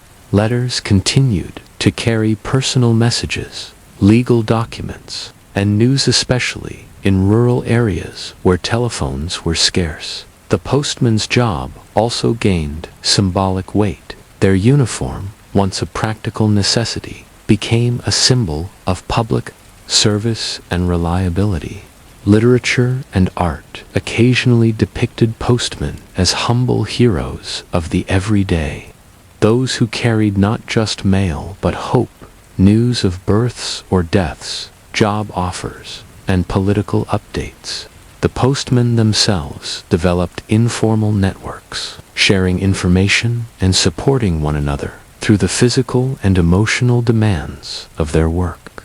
Stories of long-distance deliveries, late-night rounds, or acts of kindness towards recipients became part of postal lore. Despite increasing mechanization in sorting and transport, the last-mile delivery, the postman's walk, remained the final and most personal step in the communication chain. This intimate interaction between sender, messenger, and recipient underscored a fundamental human need for connection, trust, and routine. Socially, the postman's role shifted subtly as urbanization increased. In sprawling cities, anonymity could replace the familiarity of village roots. Yet many postmen adapted by building relationships within new neighborhoods. Their work contributed to a sense of community cohesion, even in the face of rapid social change. Looking back, the Victorian postman's experience offers insight into the often overlooked labor behind societal cohesion. Their footsteps mapped the rhythms of daily life. Their roots mirrored economic and political currents, and their dedication sustained a communication revolution. The endurance and quiet professionalism of Victorian postmen remind us that history is often shaped not only by grand events or famous figures, but also by the steady, sometimes tedious efforts of ordinary people. Their work connected lives and histories, bridging distances with every letter delivered. What can the persistence and adaptability of Victorian postmen teach us about the invisible networks that sustain society today. How do their stories challenge our perceptions of labor, service, and community in a modern world increasingly dominated by digital communication? Imagine yourself in the bustling towns and quiet villages of 18th century Europe, carrying out the unglamorous but essential role of a tax collector. Your work is largely invisible, often resented, but fundamental to the functioning of the state. Without your efforts, governments would struggle to finance armies, maintain infrastructure, or provide services. Tax collection in the 18th century was a patchwork of local customs, royal edicts, and emerging bureaucratic systems. Unlike today's standardized income taxes, many levies were indirect taxes on goods like salt, tobacco, or alcohol-based. On property and hearth size, collectors navigated this complex web, enforcing compliance in a time when tax avoidance and evasion were widespread. Your daily routine involves traveling from household to household, market to market, assessing what is owed and ensuring payment. This often means negotiating with wary or hostile taxpayers, balancing firmness with diplomacy. You must keep accurate records, using ledgers and handwritten receipts, as the risk of fraud or error is significant. In rural areas, your role extends beyond mere collection. You are a visible face of authority, a link between distant rulers and local communities. Your presence can incite fear or resentment, especially when taxes increase to fund wars or royal expediences. Yet you also sometimes mediate disputes, helping settle local tensions or advise on tax relief for the poorest. Transportation is a constant challenge. Roads are often poor and weather conditions harsh. Travel between farms and villages can take days. You carry bags of coins and documents, risking theft or loss. Sometimes you enlist local officials or militia for protection, especially in volatile regions. The records you keep form the backbone of fiscal administration. Accuracy is vital, as your ledgers feed into regional and national accounts. Errors can lead to shortages or surpluses, triggering audits or investigations. You may be held personally liable for discrepancies, so diligence is paramount. Socially, tax collectors occupy a precarious position. They are necessary but unpopular, often the target of jokes, hostility, or worse. Stories circulate of collectors beaten or driven away, reflecting deep tensions between state demands and popular resistance.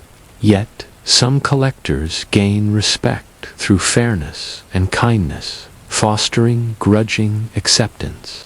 Your work also reflects broader political shifts. The 18th century sees the rise of more centralized states and professional bureaucracies. You are part of this transformation, moving from informal local systems toward standardized, regulated tax administration. This evolution shapes the future of governance and public finance. As you weigh coins in your hands and scribble entries in your ledger, you embody a crucial, if mundane, element of state power. Your task is neither celebrated nor easy, but its impact echoes through history. How did 18th century tax collectors balance the demands of the state with local realities? What survival strategies did they use to navigate the social tensions their job created? And what can their experiences tell us about the often invisible work behind fiscal order? Picking up from the initial challenges, The day-to-day reality of an 18th century tax collector was a balancing act between authority and vulnerability. On one hand, you represented the formidable power of the state. On the other, you were exposed to suspicion, hostility, and the unpredictability of local communities. Navigating these tensions required a mix of tactical diplomacy and personal resilience. In many villages, you were an outsider, sometimes resented, often mistrusted. Your success depended on forging relationships with local notables, landowners, village elders, and clergy who wielded influence over residents. These alliances could ease collection, as locals often complied when urged by respected figures. However, relying too heavily on elites risked accusations of favoritism or corruption. You needed to maintain impartiality, ensuring that no one could claim exemption without valid cause. This delicate negotiation was central to your role. You often held community meetings or public readings of tax laws to foster transparency, hoping to reduce resistance through information. The process of assessment was far from straightforward. Many taxes were based on property size or the number of hearths in a house, measures that required careful inspection and documentation. Disputes over assessments were common as taxpayers tried to minimize their liability. You had to examine properties, sometimes using rudimentary surveying tools, and record findings in detailed notebooks. Enforcement posed further difficulties. When taxpayers refused to pay, you coordinated with local law enforcement or militia to seize goods or impose fines. These actions risked violence and damaged your standing in the community. Sometimes you faced outright rebellion. Tax riots were a recurring feature in many regions during periods of heavy taxation. To protect yourself and your work, you adopted various survival strategies. Traveling with escorts when entering hostile areas was common, as was carrying weapons, or hiring local guides familiar with the terrain and political climate. You learned to read social cues, gauging when to push and when to retreat. Behind the scenes, your records were scrutinized by higher authorities. The growing complexity of state finance led to audits and inspections, pressuring you to maintain meticulous accounts. Mistakes or discrepancies could lead to investigations, fines, or dismissal. In some cases, corrupt collectors were prosecuted, while others used bribery and favoritism to protect themselves. Yet, not all tax collectors were corrupt or heavy-handed. Some prided themselves on fairness and sought to apply the law humanely. They advocated for tax relief during bad harvests or supported local charitable efforts, recognizing that harsh taxation could devastate communities. These efforts sometimes earned grudging respect and reduced conflict. The broader political landscape also influenced your work. Wars, royal debts, and colonial expansion often led to increased taxation. You found yourself on the front lines of these fiscal demands, delivering unpopular news and enforcing rising levies. At times, you were caught between conflicting loyalties to the crown, the state, and the people you served. The 18th century also saw gradual moves toward reform. Enlightenment ideas inspired debates about taxation, fairness, and the role of government. Some regions experimented with standardized tax codes, improving clarity and reducing arbitrary assessments. These changes affected your methods and sometimes your authority. Your experience as a tax collector reveals the complexities beneath what might seem a dull bureaucratic task.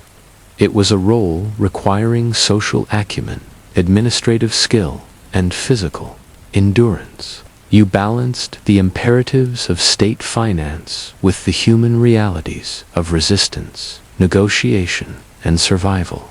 How did these tensions shape the evolution of taxation systems in Europe? In what ways did individual collectors influence the relationship between the state and its subjects?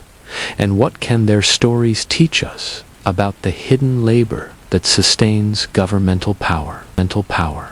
As the 18th century drew to a close, the role of tax collectors had solidified into an indispensable, if uncelebrated, pillar of emerging modern states.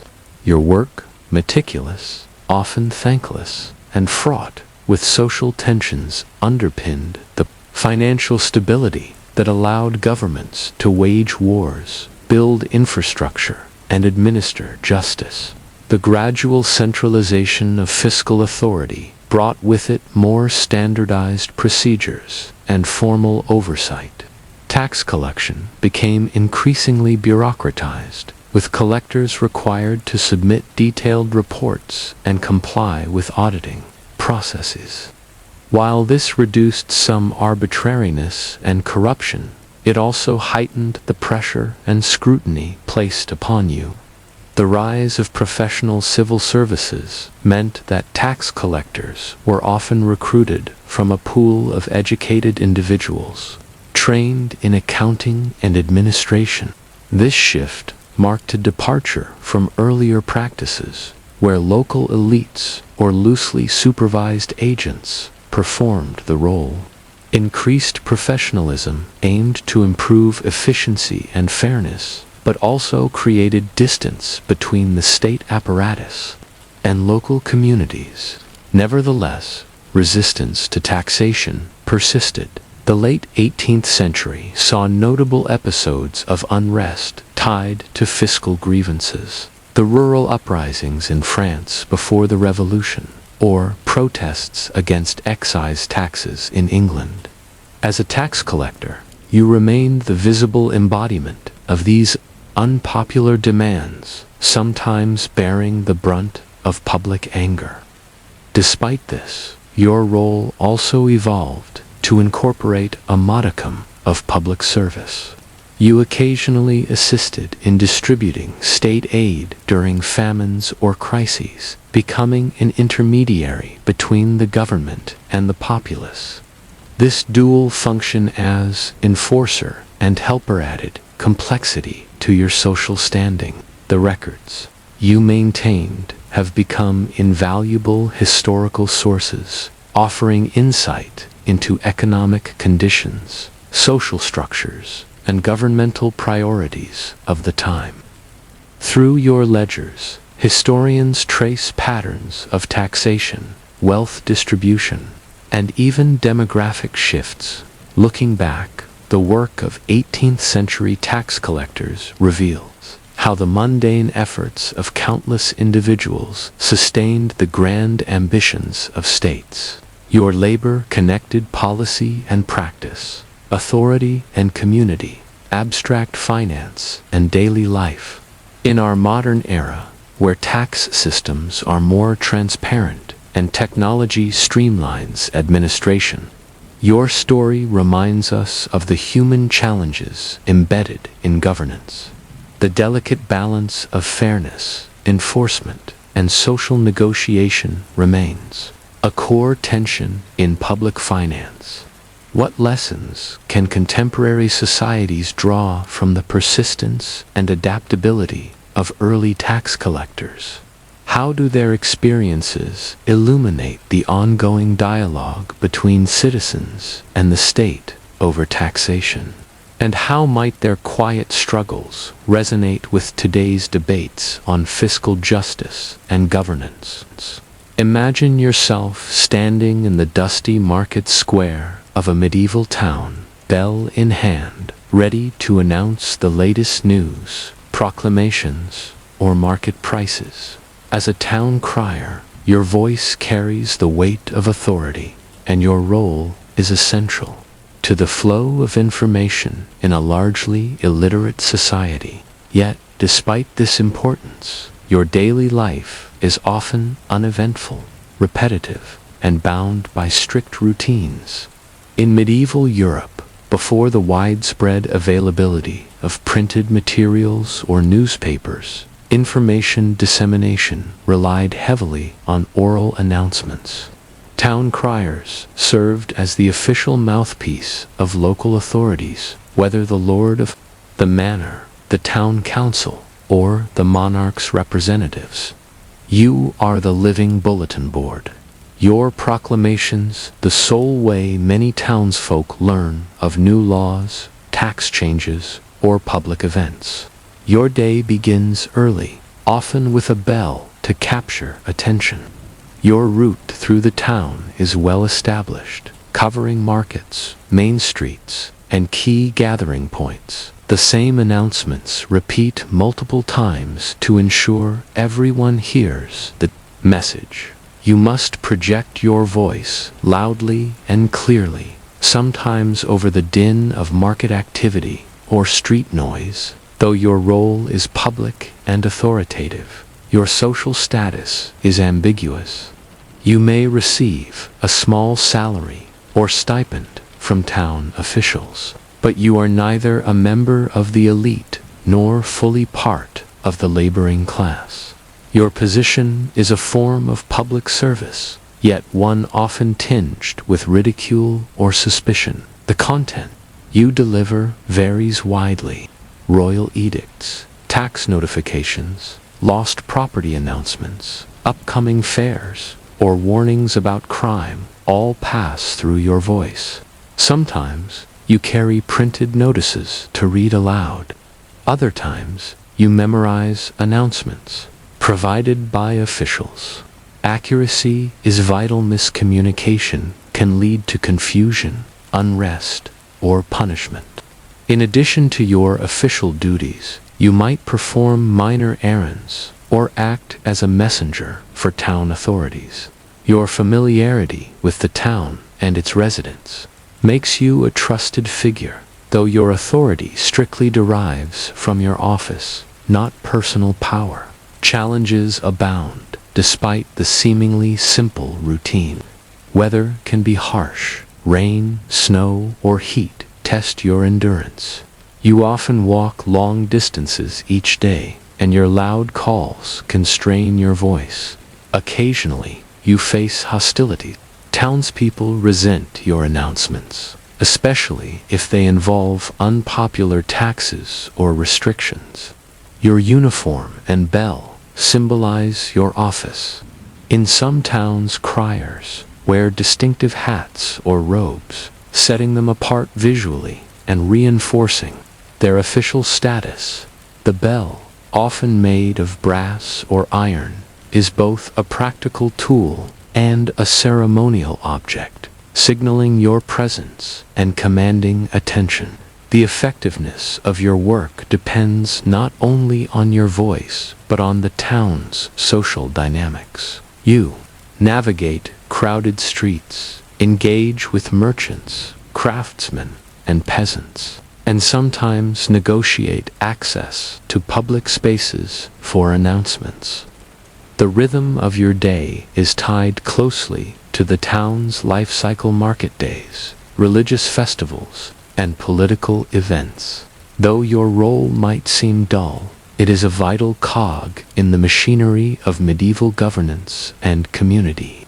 Without you, crucial information would remain confined to elites or be distorted through rumor. How did town criers maintain their authority and reliability in a world without mass communication?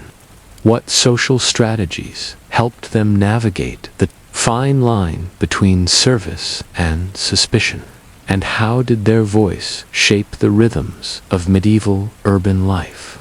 Continuing from your early morning bell ringing, the life of a medieval town crier is defined by a cycle of routine punctuated by moments of unexpected challenge. You begin the day with familiar routes and announcements, but each day's social dynamics add subtle variations to your role. Your voice, trained and robust, is your most important tool. Maintaining it requires careful attention, avoiding strain while ensuring clarity and volume. Some criers developed vocal techniques or remedies like herbal infusions or honey to soothe sore throats after long days. A hoarse or faltering voice could undermine your authority, leading to confusion or ignored proclamations. While your official announcements are scripted, you often engage informally with townsfolk during your rounds. Merchants might ask for updates on upcoming market regulations. Commoners may seek advice on lost property notices. Over time, you become a repository of local knowledge, a conduit for informal information exchange beyond official proclamations. Your relationship with town authorities is complex. You answer directly to officials who provide you with announcements, yet you also navigate the realities of public opinion. When proclamations involve unpopular taxes or restrictions, you sometimes bear the brunt of frustration. On occasion, you mediate tensions by explaining or repeating information patiently, emphasizing your role as a neutral messenger. Your social status remains ambivalent. You are recognized and respected for your official role, yet your work exposes you to mockery and suspicion. Town criers were sometimes depicted in literature and folklore as simpletons or buffoons, a stereotype that clashed with the seriousness of your duties. To counter this, you maintain professionalism, donning your distinctive attire and performing your role with dignity. Seasonal and religious festivals punctuate your routine with special announcements. These occasions sometimes elevate your status, as you deliver proclamations related to important community events, weddings, market fairs, or religious processions. Your voice marks the rhythm of communal life, tying together the sacred and the mundane. Physical demands are significant. You walk miles each day, sometimes through narrow, crowded streets. Weather conditions test your endurance, and you adapt by layering clothing or taking brief rests. Your bell is both a practical tool and a protective signal, alerting townspeople to your presence and sometimes deterring harassment. In towns with diverse populations, including merchants from afar or minority communities, you adjust your announcements and tone to accommodate different listeners.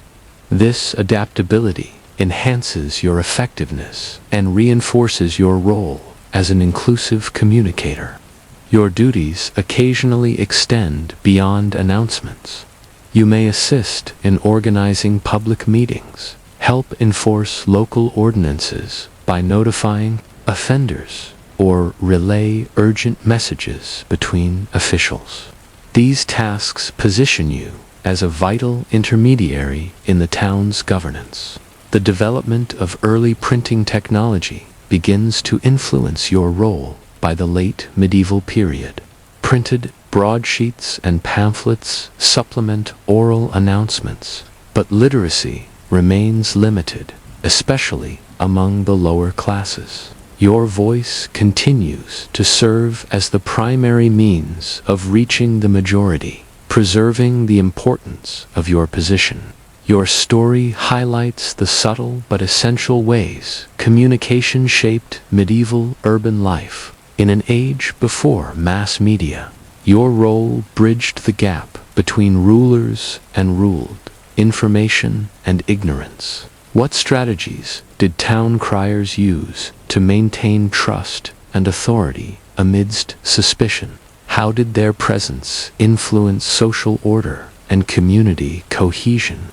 And how did their work adapt as printed materials began to circulate more widely? As the medieval period gave way to the early modern era, the role of the town crier remained a fixture in urban life, even as society and technology began to change around you. Despite the gradual spread of literacy and the rise of printed materials, your voice continued to carry weight, especially among populations who could not read or where printed announcements were scarce. Your distinctive attire, often a colorful coat, a tricorn hat, or a tabard emblazoned with the town's emblem, served not only to mark your office, but also to command respect and visibility. The bell you rang became a symbol of officialdom, a call to attention that transcended mere noise. In many towns, traditions evolved that celebrated your presence, with ceremonies acknowledging your role as the community's herald. However, your position was never without challenges. Political upheavals, wars, and shifts in governance often altered the content and tone of your proclamations. You sometimes had to deliver decrees that were unpopular or even dangerous, risking public ire. The quiet power of your voice lay in its authority and impartiality. You spoke for the rulers, but also carried the trust of the people. With the emergence of newspapers and increased literacy in the 17th and 18th centuries, your role gradually transformed. Printed news could reach larger audiences more quickly, diminishing the exclusive reliance on oral announcements. Yet, in many rural or less literate communities, you remained the vital link, the human face of communication between government and citizens. Throughout these transitions, you developed strategies to maintain relevance and respect, engaging with the community beyond official duties, participating in festivals, or assisting with local events helped reinforce your connection to the townspeople. Some criers expanded their roles to include entertainment or town crier competitions, blending tradition with evolving social expectations. Historically, the records of town criers provide rich insights into the social fabric of their communities. Their announcements reveal not only political changes and economic conditions, but also local concerns, social tensions, and cultural rhythms. Through their voices, we glimpse the pulse of daily life in towns across centuries. Your story, seemingly dull and repetitive, is a testament to the essential, often invisible labor that sustained communication and social order in pre-modern societies. The consistency of your voice, the routine of your announcements, and the rituals surrounding your role all contributed to the cohesion and governance of medieval towns. In our modern age, where information is instantaneous and ubiquitous, reflecting on your work reminds us of the human effort behind every message ever delivered, the trust placed in your voice, the endurance required, and the social navigation you mastered offer lessons about the foundations of public communication. What does the persistence of the town crier's role tell us about the nature of authority and information? How do their stories connect to contemporary challenges in media and trust? And how might we value the seemingly mundane tasks that, quietly and steadily, hold societies together? Picture yourself mounted on a sturdy horse, saddlebags packed with letters and parcels, setting off before dawn across the rolling countryside of early modern Europe. As a postal rider, your role is vital, yet overlooked, the human link connecting towns, cities, and courts across vast distances. Your steady pace carries not only messages, but the threads of diplomacy, commerce, and personal communication in a world still without instant connection. In the 16th and 17th centuries, postal systems began to take shape, evolving from informal couriers to more organized networks. Early on, postal riders were often government agents or private messengers, tasked with delivering letters for monarchs, nobles, merchants, and increasingly ordinary people. Your job demands endurance, reliability, and discretion. Your routes cover hundreds of kilometers, often through challenging terrain and unpredictable weather. Roads may be little more than dirt tracks, riddled with potholes, mud, or seasonal flooding. You navigate forests, hills, and villages, always aware of the need to maintain a strict schedule. Delays could cause diplomatic embarrassment or commercial loss. Your horse is your constant companion and lifeline. You care for it, meticulously feeding, grooming, and resting when possible. The bond between rider and mount is essential, as both face the physical toll of long-distance travel. Postal stations, spaced along major routes, provide fresh horses, shelter, and sometimes food for riders, enabling them to continue their journey with minimal downtime. Security is a constant concern. Bandits and highwaymen prey on postal riders, knowing the value of the messages and parcels they carry. You may ride with a small escort in dangerous areas or travel in daylight hours when possible. Still, the risk of robbery or loss hangs over every trip. Your duties extend beyond mere delivery. You must ensure the confidentiality and integrity of correspondence. Opening or tampering with mail was strictly forbidden, but occasional breaches and accusations of espionage added tension to your role. Trustworthiness was paramount. The postal system itself reflects the political and economic landscape of the time. Routes often follow trade roads or strategic military lines. Monarchies invested in postal infrastructure to strengthen administration and control. Merchant guilds and trading companies used postal services to coordinate complex commercial networks. Your work thus intersects with the rise of early capitalism and state power. Despite the importance of your role, your life is solitary and physically demanding. Days blur together, filled with the rhythm of riding, resting, and repeating. Meals are simple and often eaten on the move.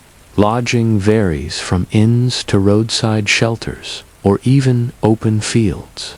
Loneliness and fatigue are constant companions. Yet, the slow plod of your journey carries profound significance.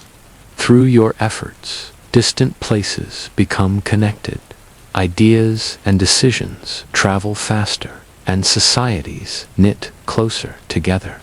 The postal rider is the human heartbeat of an expanding communication web, long before telegraphs or telephones. How did postal riders manage the physical and psychological demands of their journeys? What social and economic changes did their networks enable? And in what ways did their slow, steady travels shape the development of modern Europe? Continuing your journey as a postal rider, the relentless demands of the job test your endurance, resourcefulness, and resolve.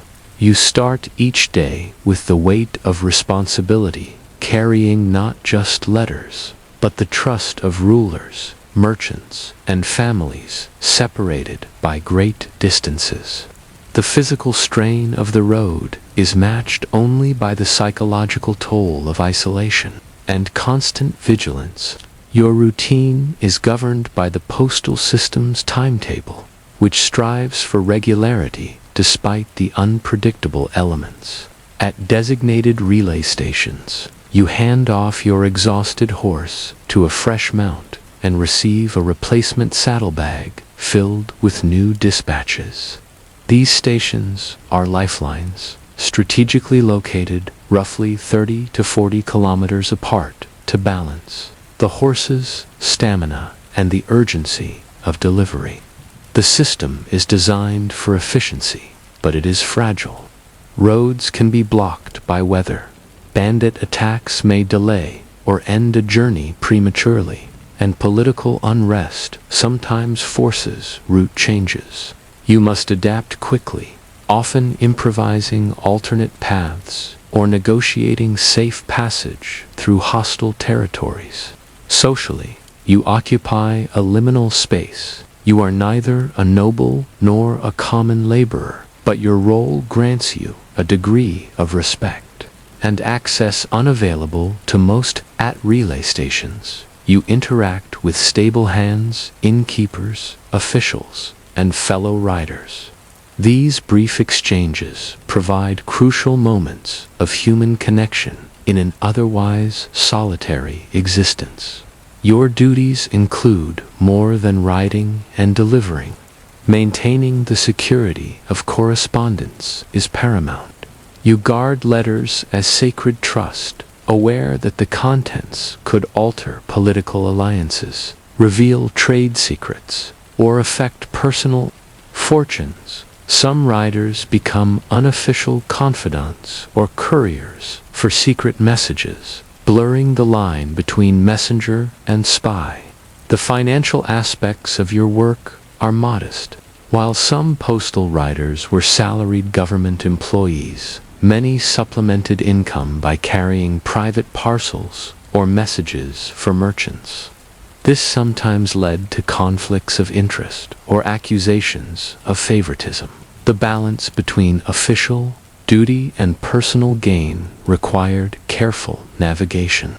Technological and infrastructural developments during your era slowly improved your conditions. Better designed roads, more reliable horses, and the gradual establishment of standardized postal regulations eased some hardships. However, the fundamental nature of your work-long hours, physical exhaustion, and the uncertainty of travel remained constant. Your journey intersects with broader historical currents. The growth of centralized states increased demand for reliable communication. The expansion of trade networks required faster information exchange. Diplomatic missions depended on your steady passage. In this way, your slow plod helped shape the modern political and economic landscape. The psychological demands of your role also merit reflection. The solitude of the road fosters introspection but can breed loneliness. You learn to cope with the monotony of repetitive terrain and the pressure of time-sensitive tasks. Rituals, such as greeting, relay, station attendance, or pausing briefly to rest, become anchors in your day. How did postal riders cultivate resilience amid these pressures? What social networks and support systems emerged around the postal system? And how did the experiences of riders influence the evolution of communication in early modern Europe? As the early modern period progressed, the role of the postal rider became more institutionalized and integral to the expanding states and economies of Europe. Your solitary rides, once seen as mere errands, were increasingly recognized as critical to governance, commerce, and diplomacy. The slow plod of your horse symbolized a new kind of connectivity that laid the groundwork for modern communication. Governments formalized postal systems, establishing official routes, standards for delivery, and security protocols. Postal riders, like you, became part of a broader infrastructure designed to serve the needs of monarchs, bureaucracies, and burgeoning commercial classes. You wore a badge or uniform marking your official capacity, and your role carried legal protections. Interfering with postal riders became a punishable offense. Your journeys facilitated rapid transmission of information that could influence wars, treaties, and economic decisions. The letters and parcels you carried contained sensitive political intelligence, commercial contracts, and personal news that shaped the lives of individuals and nations alike. Without your diligence and reliability, the slow exchange of information could have left societies fragmented and isolated. The rise of postal services also fostered new social and economic dynamics. Merchants coordinated distant markets, families maintained bonds across regions, and intellectuals corresponded to exchange ideas.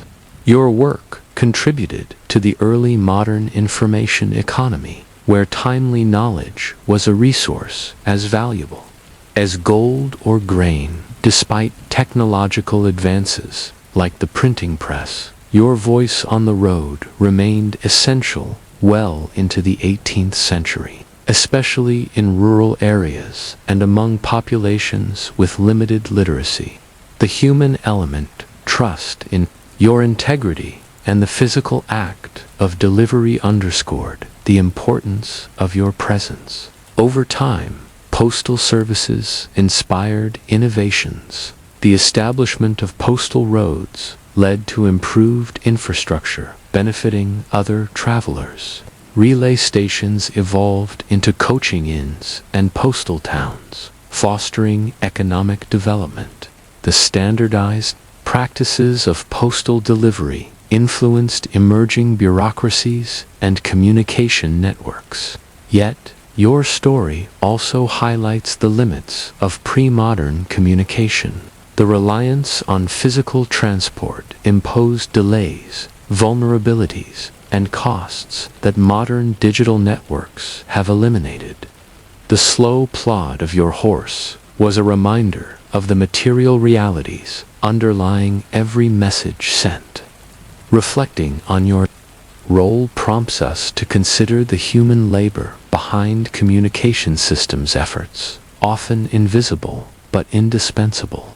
The endurance, trustworthiness, and adaptability you embodied resonate today as we navigate new challenges in information, transmission, and media trust. How might the experience of postal riders inform our understanding of communication's human dimension? In an age of instant connectivity, what lessons do the slow journeys of early modern couriers offer about patience, reliability, and the networks that bind us? And how do we honor the countless unseen workers who, like you, have sustained the flow of information through history? Imagine yourself in a dimly lit medieval scriptorium, seated at a wooden desk, surrounded by stacks of parchment and inkpots. Your world is one of quiet concentration, filled with the meticulous, repetitive task of copying texts by hand. As a manuscript copyist, you are part of a crucial but often overlooked chapter of history, the painstaking preservation and transmission of knowledge before the invention of the printing press. Your day begins with preparations that might seem mundane but are essential: grinding pigments for ink, stretching and preparing parchment, and organizing materials. Precision is paramount. A single error could alter the meaning of a sacred or scholarly text. Your eyes strain under the flickering candlelight, your hand steady despite fatigue. Scriptoria are often attached to monasteries or cathedrals, where copyists, monks, or lay scribes work in relative isolation. The environment is austere and silent, broken only by the scratching of quills and occasional whispered prayers. This quietude fosters a meditative atmosphere, where the act of copying becomes a spiritual discipline as much as a scholarly task. The texts you reproduce vary from religious scriptures and theological treatises to classical works of philosophy, medicine, and law. Each manuscript represents a link in a fragile chain of cultural memory, vulnerable to loss and decay. Your careful replication safeguards ideas that might otherwise vanish. The process itself is laborious. You first transcribe from an exemplar, often working line by line, double-checking for accuracy. Margins are decorated with intricate illuminations or annotations, adding artistic and intellectual value. The slow pace ensures quality, but means production is limited. Copying a single book might take months. Monastic copyists are motivated by a blend of religious devotion, intellectual curiosity, and practical necessity. The broader society depends on your work to maintain continuity in learning, law, and liturgy. Yet, your own life is cloistered and repetitive, marked by long hours and minimal recognition. Errors sometimes creep in, whether from misreading, fatigue, or intentional alterations. These small deviations offer modern scholars insights into the transmission of texts and the evolution of ideas. Your work is both preservation and transformation, a human process shaped by circumstance and intention. Beyond the walls, the manuscripts you produce influence education, governance, and culture across Europe. Copies are shared, traded, or stored in libraries, becoming precious treasures. The slow, exacting labor behind each text contrasts sharply with the rapid dissemination we associate with later print technology. How did copyists maintain focus and motivation amid such monotony? What social and religious structures supported their work, and how did their efforts shape the intellectual landscape of medieval Europe? As you settle into your daily routine in the scriptorium, the long hours of meticulous work demand not just steady hands, but mental resilience. The repetitive nature of copying texts can dull the senses, yet it also sharpens your focus and discipline. You develop rhythms and rituals to sustain yourself, the way you prepare your quill, the pace of your breathing, and the cadence of your script. The communal aspect of the scriptorium, though quiet, provides a subtle social framework. You are surrounded by fellow copyists, all immersed in similar tasks, sharing the burden of preserving knowledge. Occasionally, brief exchanges occur: a question about a difficult passage, a remark on the weather, or a prayer for guidance. These small moments punctuate the solitude. Your work environment, often a cloistered space within a monastery, is designed to minimize distraction and encourage contemplation. The architecture supports this, with narrow windows filtering soft light, stone walls that absorb sound, and simple furnishings. The physical conditions are austere, sometimes cold or damp, but the spiritual significance imbues your labor with meaning. The texts you reproduce are chosen carefully. Religious manuscripts dominate, reflecting the central role of faith in medieval life. Illuminated psalters, gospel books, and missals are common, their ornate decorations requiring collaboration with specialized artists known as illuminators. These embellishments transform the manuscripts into objects of devotion and status. Copying secular works is less frequent but significant. Classical texts in philosophy, science, and law survive through your hands, bridging the ancient world and the medieval present. Sometimes annotations or glosses accompany these manuscripts, adding layers of interpretation and commentary. Your role extends beyond transcription to participation in the intellectual currents of your time. The slow pace of production means manuscripts are scarce and valuable. Their distribution is limited, often confined to elite religious or academic circles.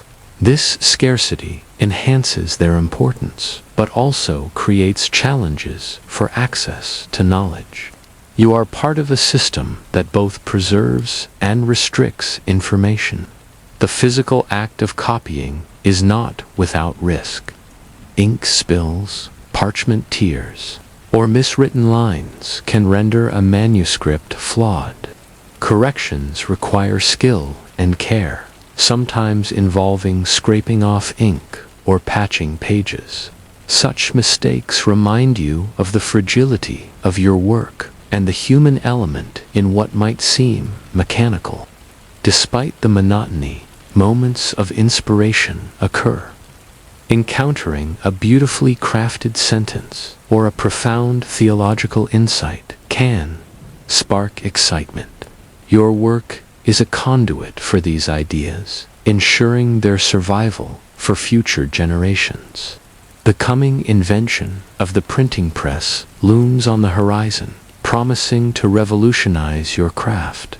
Yet, for now, the scriptorium remains, the heart of textual transmission. What personal and communal strategies helped copyists endure the demands of their craft? How did the scriptorium shape medieval intellectual life and culture? And how might the transition to print technology transform these ancient practices? As the 15th century unfolds, the quiet world of manuscript copyists begins to face a profound transformation with the arrival of Johannes Gutenberg's printing press. This invention promises to change everything about the production and distribution of texts. But your experience as a copyist offers a window into a centuries-old tradition that shaped medieval intellectual life in subtle yet vital ways. The printing press accelerates the dissemination of knowledge, allowing books to be produced faster, cheaper, and in greater numbers than any scriptorium could manage. Yet it does not immediately erase the labor of copyists.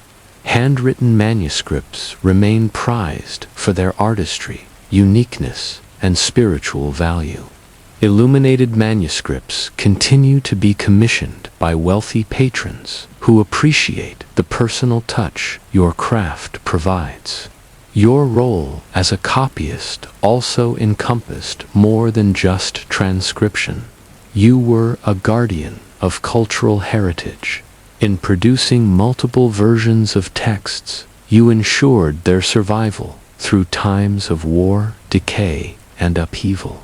Variations in manuscripts, intentional or accidental, created a living tradition reflecting evolving interpretations and local influences.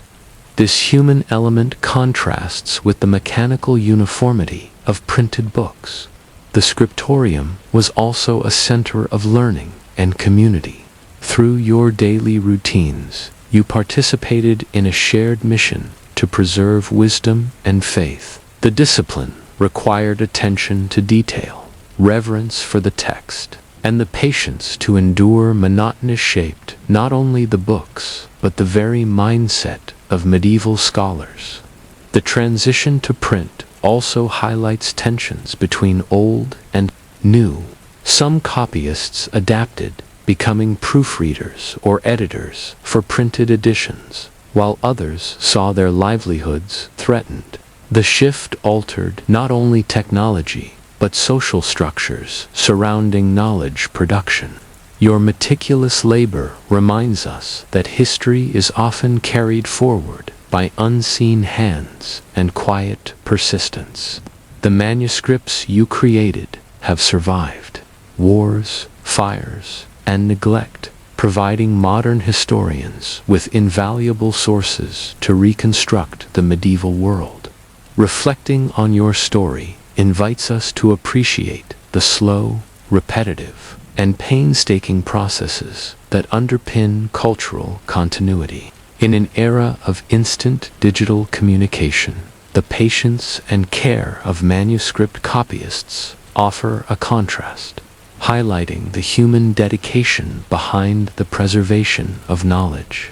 What lessons does the endurance of medieval copyists offer about the nature of work, craft, and cultural memory? How might their careful stewardship inform our approach to preserving information in the digital age? And how do we honor the invisible labor that sustains the transmission of human knowledge across generations?